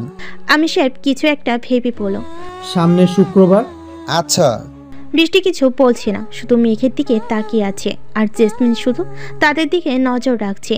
বৃষ্টির বিয়ে ঠিক হয় সে খুব খুশি। খাওয়া দাওয়া করে তারা রোহান, রোকন আর মহিলাটি বেরিয়ে গেল। সবই এটা ওটা নিয়ে আলোচনা করছে। তখনই আকাশ বাড়িতে আসলো। কি হয়েছে, বাড়িতে আজ সবাইকে খুশি লাগছে? লাগবেই তো, বৃষ্টি বিয়ে ঠিক হয়েছে। তারপর সব ঘটনা খুলে বলল। এত তাড়াতাড়ি সব ঠিক করা তোমাদের উচিত হয়নি। চারপাশে যে বিপদ, এজন্যই তাড়াতাড়ি করছি আমি। বাবা, তোমাকে একটা কথা বলার ছিল। বল। বাবা, আমি মেয়েকে বিয়ে করতে চাই। কি? একদমই না, চাকরের সাথে কোনোভাবেই বিয়ে দেব না, যদিও মেঘ অনেক ভালো। বাবা, আমি ওকে ভালোবাসি। জেসমিন। আকাশ জেসমিনকে থাপ্পড় মারল। ভাইয়া, তুমি আমাকে মারলে? বৃষ্টি আপু তো ভালোবাসে মেঘকে, বরং দুজন দুজনকে ভালোবাসে, আমি নিজ কানে শুনেছি। বৃষ্টি, জেসমিন যা বলছে সত্যি? বৃষ্টি কিছু না বলে মাথা নিচু করে রইল। আমির মেঘকে ডাকলো। মেঘের কাছে আসলে পরপর দুইটা থাপ্পড় দিল। ছি ছি, আমি ভাবতেও পারিনি যে তুই আমার পিঠে ছুরি মারবি। তোরে আমি নিজের পরিবারের একজন ভাবছিলাম, আর তুই? বাবা প্লিজ, ওকে মেরো না, আমি ওকে ভালোবাসি। রাখ তোর ভালোবাসা, কাজের লোকের সাথে তোরে বিয়ে দেব না। বৃষ্টি, তুই কি সত্যি মেঘকে ভালোবাসিস? মা, ওর নাম মেঘ না, ওর নাম মাহিম, আপুর মুখ থেকে শুনেছি। কি? তার মানে পরিচয় মিথ্যা? চিটার, আমার সাথে মিথ্যা কথা বলা। আকাশ, দাঁড়িয়ে দেখছিস কি করে? এই শয়তানকে মেরে বাড়ি থেকে বের করে দে। কিন্তু বাবা। কোনো কিন্তু না। তারপর আমি বাইরে থেকে লোক ডাকলো। আকাশ মেঘ মানে মাহিমের দিকে কিছু সময় তাকিয়ে থেকে মারতে লাগলো, সাথে বাইরে আসা লোকগুলো মারতে লাগলো। বৃষ্টি কান্না করতে করতে উপরে চলে গেল। মাহিম ইচ্ছে করলেই মারতে পারতো এদের, কিন্তু বাবার দেওয়া কথা দেওয়ার জন্য কিছু বলতে পারছে না। বাবা, তুমি ওরে মারতে পারো না? তুই সরে যা আকাশ, ওরে বাড়ি থেকে বের করে দে। মাহিমকে যখন খুব মারতেছিল তখন বৃষ্টি উপর থেকে নিজের ব্যাগ নিয়ে বেরিয়ে আসলো। তুই কোথায় যাচ্ছিস? মাহিমের সাথে চলে যাব। আমেনা, তোমার মেয়েকে নিয়ে যাও রুমে আর বন্ধ করে দাও। আমেনা বৃষ্টিকে নিয়ে যেতে গেলে বৃষ্টির জোরাজোরি করতে লাগলো। মাহিম নিজেকে সবার কাছ থেকে ছাড়িয়ে বৃষ্টির কাছে আসলো। আমার উপর যদি তোমার বিশ্বাস থাকে তাহলে তুমি এখানে থাকো, আমি খুব তাড়াতাড়ি তোমাকে এখান থেকে নিয়ে যাব। মাহিমের কথা শুনে বৃষ্টি অসহায়ের মতো চেয়ে রইল। আকাশ আমিরের কথা শুনে মাহিমকে ধাক্কা দিয়ে বাড়ি থেকে বের করে দিল। মাহিম শুধু মুচকি হাসলো। তারপর সৈয়দ বাড়ির চারপাশে বিয়ের সাজে সাজানো হচ্ছে। আজ 3 দিন বাদে বৃষ্টির বিয়ে। বাবা, আর কয়েকবার ভাবলে হতো না? কি ব্যাপার, কথা বলছিস? ওই চিটার বাটপারের কথা আমার মুখের সামনে বলবি না। বাবা, তুমি যে সিদ্ধান্ত নিয়েছো এটার জন্য হয়তো তোমাকে পস্তানো লাগতে পারে। ওই চাকরটা তোর কি এমন উপকার করেছে যে তাকে তুই ভুলতেই পারছিস না? মনে হচ্ছে তোরে জাদু করেছে, তোর 2 বোনকে জাদু করেছে। বাবা, সেটা সময় হলেই বুঝতে পারবে যে ওইটাই কি করেছে। বৃষ্টি রুমে বিছানার উপর শুয়ে বৃষ্টি অঝরে কান্না করছে, কারণ কয়েকবার মাহিমকে ফোন দিয়েও সে পায়নি, কারণ মাহিমের ফোন বন্ধ। মাহিম, তুমি কি আমার উপর অভিমান করলে নাকি রাগ করলে যে আমার ফোন ধরছো না, বন্ধ করে রাখছো? তোমাকে যদি আমি না পাই তাহলে এই জীবন রেখে আর কোনো লাভ নেই। হঠাৎ বৃষ্টির রুমে আকাশ আসলো। আরে পাগলি, কান্না করে তোর এই মুখের কি অবস্থা করেছিস? ভাইয়া, আমি মাহিমকে খুব ভালোবাসি, ওকে ছাড়া আমি বাঁচবো না। তুমি কিছু একটা ব্যবস্থা করে দাও। সব ব্যবস্থা করে দিব, কিন্তু আগে নিজের কান্না থামা। আমি এসব শুনতে পারবো না, আমার মাহিমকে লাগবে। কিরে, তোর কি লজ্জা করছে না নিজের পরকে ভাইয়ের সামনে চাইতে?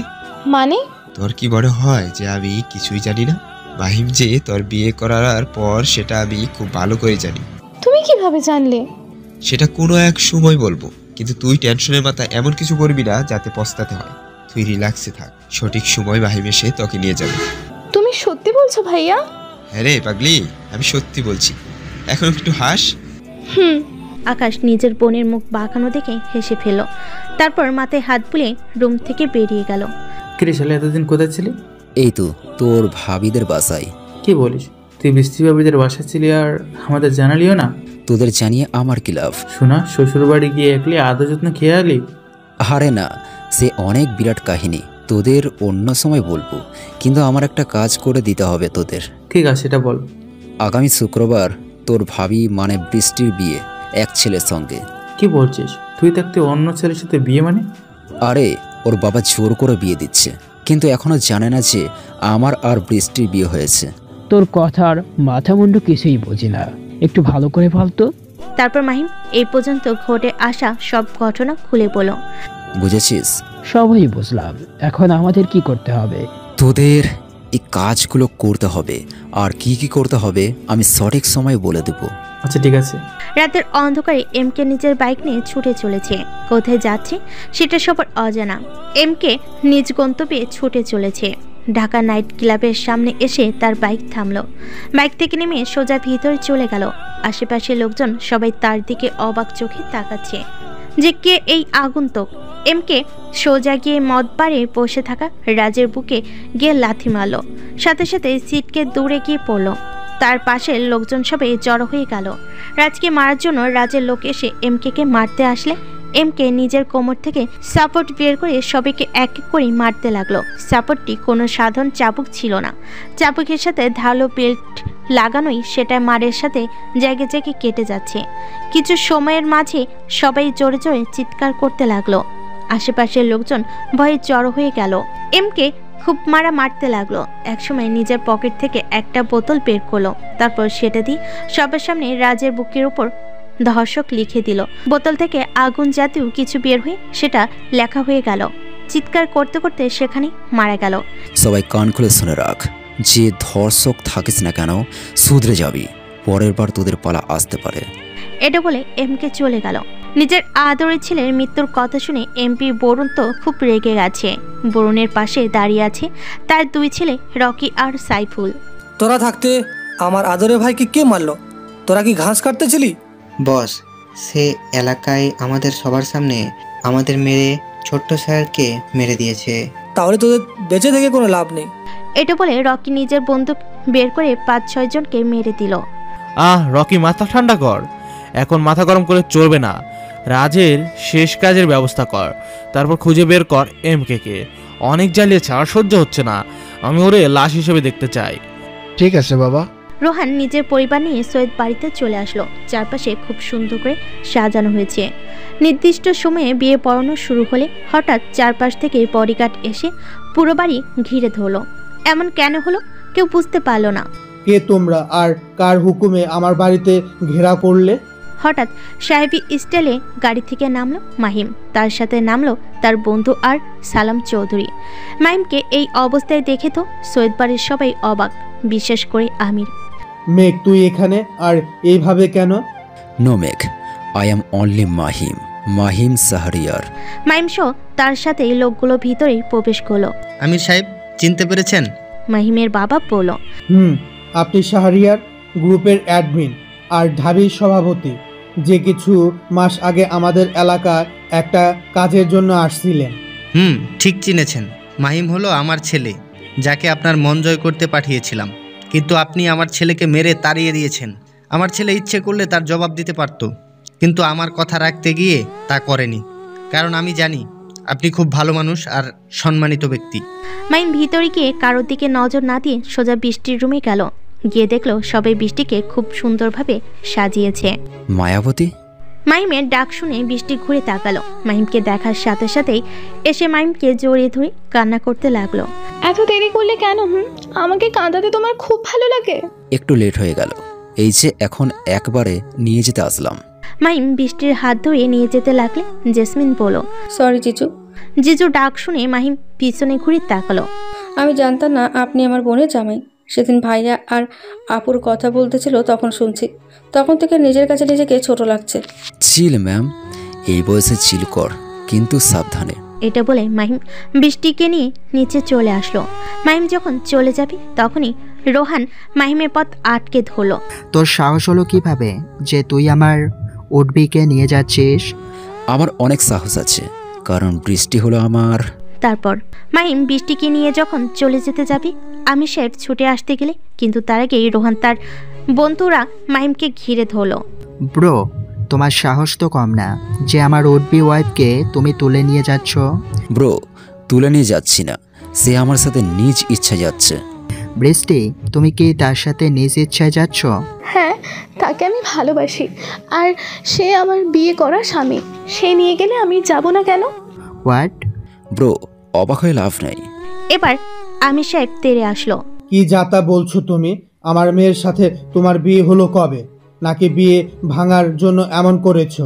দেখো মাহিম, বিয়ে তো রোহানের সাথেই হবে। উফ, আব্বু চান কেন যে বুঝতে চান না। কিরে আকাশ, দাঁড়িয়ে তামাশা দেখবি নাকি তোর আব্বুকে কিছু বলবি? মাহিমের কথা শুনে আকাশ এগিয়ে আসলো। তামাশা দেখবো কেন? তোর কথা শুনে তো এতদিন তোর তামাশা দেখলাম। তুই বললেই তো কবে এই সব বলে দিতাম, তাহলে আর এমন ঘটনা ঘটতো না। বাবা, মাহিম আর বৃষ্টি হলো স্বামী স্ত্রী। এখানে আসার 1.5 মাস আগে ওদের বিয়ে হয়ে যায়। এক ঘটনা মাঝে আমি মাহিম আর আমার ভার্সিটির বন্ধু, সে কেমন জানি না, বৃষ্টিকে মাহিম খুব সুখে রাখবে। বাবা, তোমরা মেনে নাও। আকাশ যে মাহিমের বন্ধু এটা শুনে বৃষ্টি তো অবাক, আর আমির চৌধুরী কি বলবে ভেবে পাচ্ছি না। রোহান রেগে যাচ্ছে। আলতু ফালতু কথা বাদ দে আর এখানে থেকে বিদায় হ, না হলে খুব খারাপ হয়ে যাবে। রোহান, তুমি শান্ত থাকো, তাহলে ভালো হবে।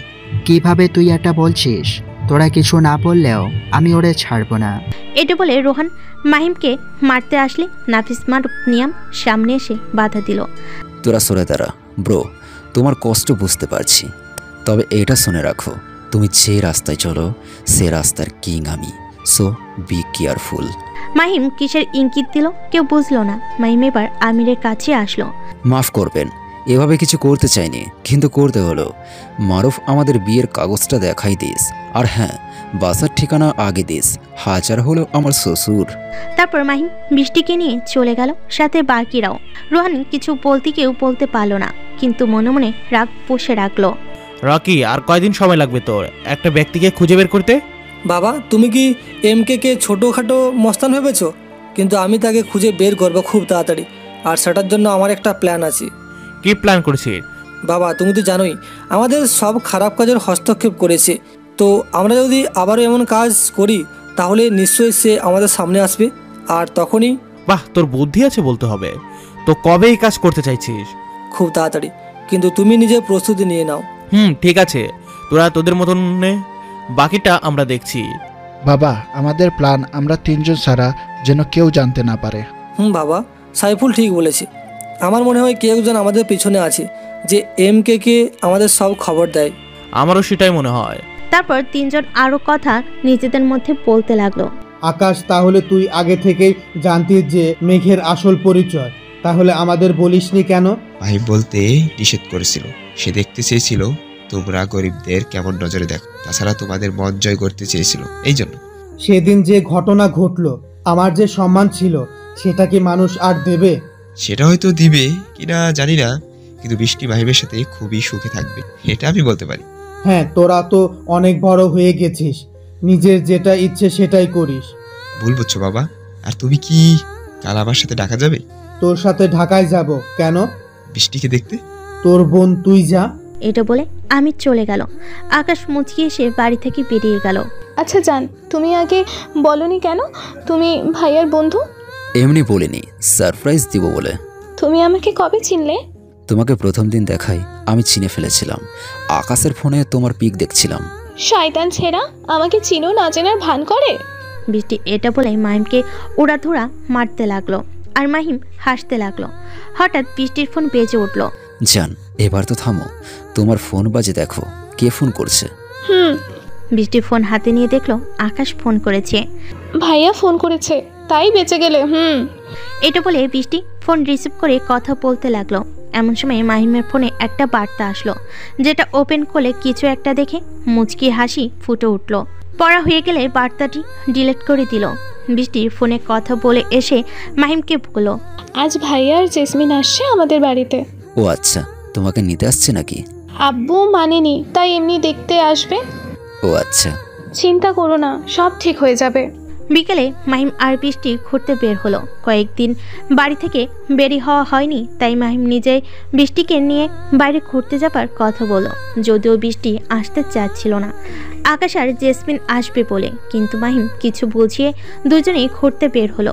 মাহিম বাইক চালায় আর বৃষ্টি পিছনে বসেছিল, বিভিন্ন গল্প করছে আর ঘুরে বেড়াচ্ছে। প্রথমে পার্কে গেল, তারপর দুজন তুফান সিনেমা দেখলো হলে। উফ জান, বিরক্তিকর একটা মুভি।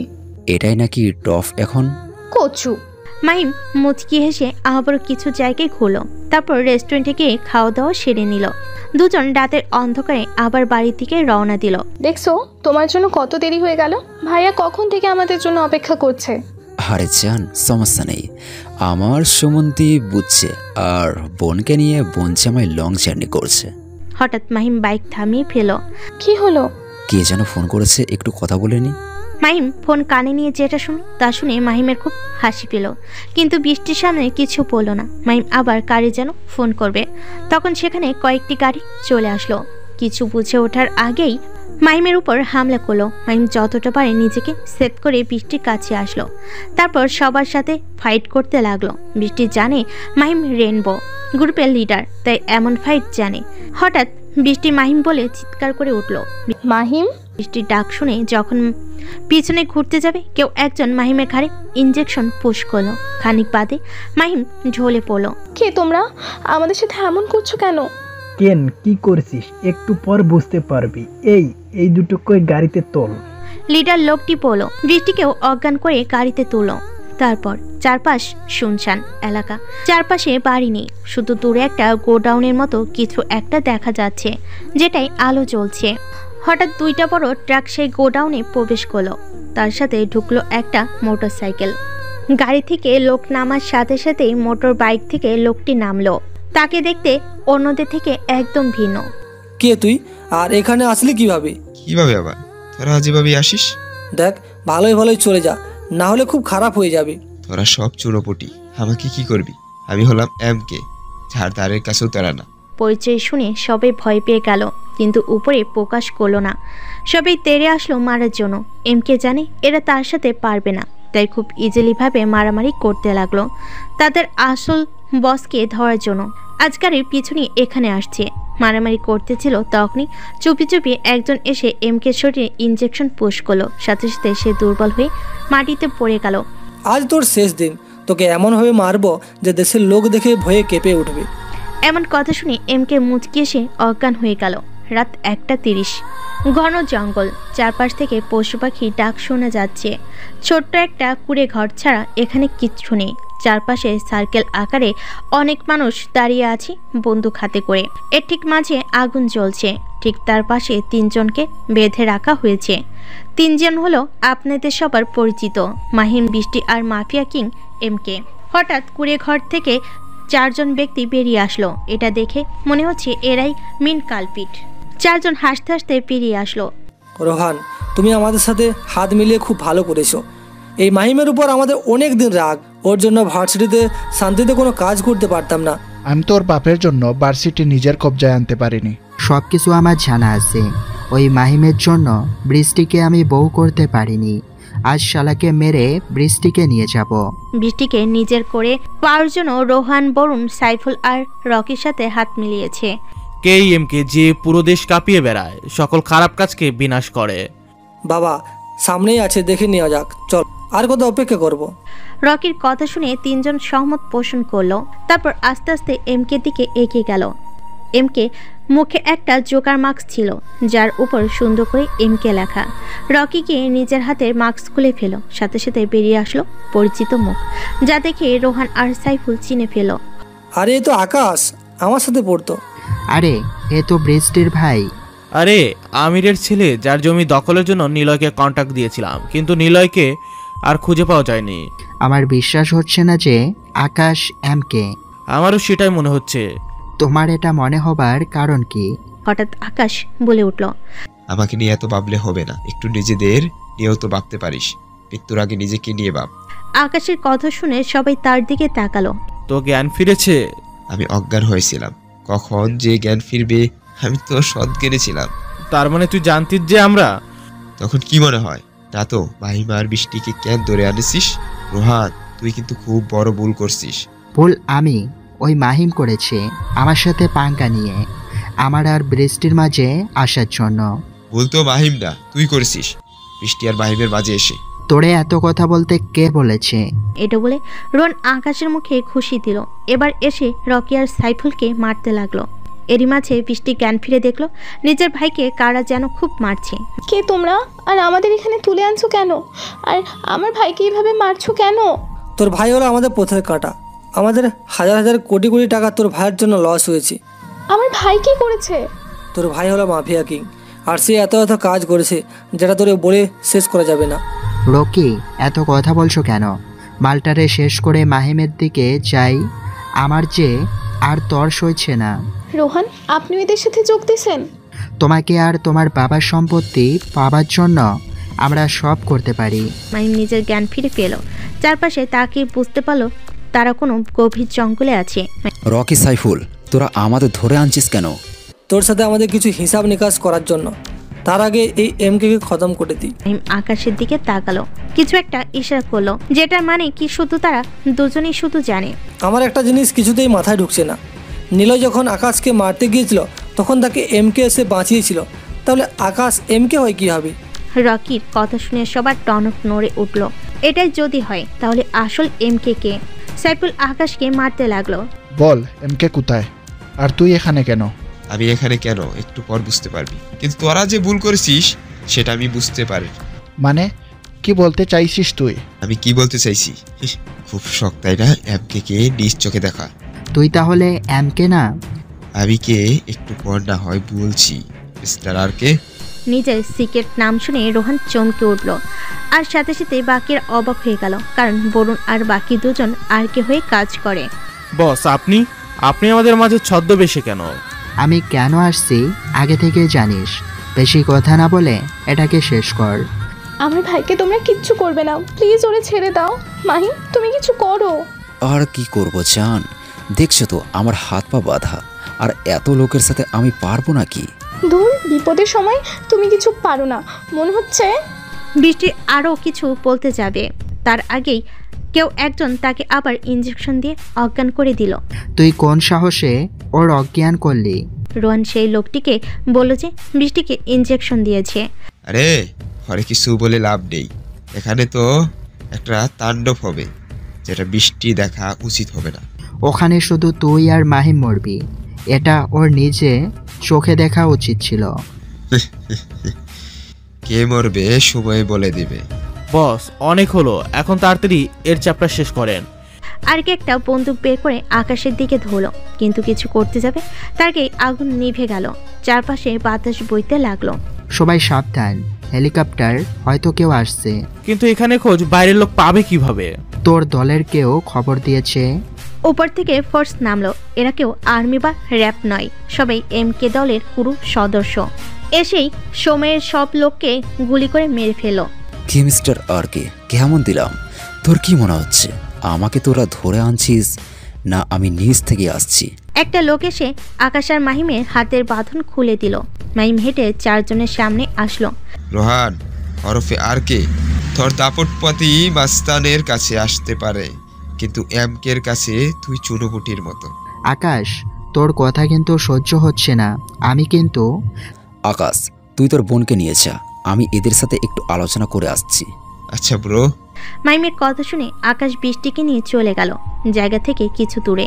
আর কে, তোর এইসব সৈন্যদের সাথে এতদিন আমি খেলছি, ওই দিন এমনি এমনি তোরে ওই কথা বলছিলাম না।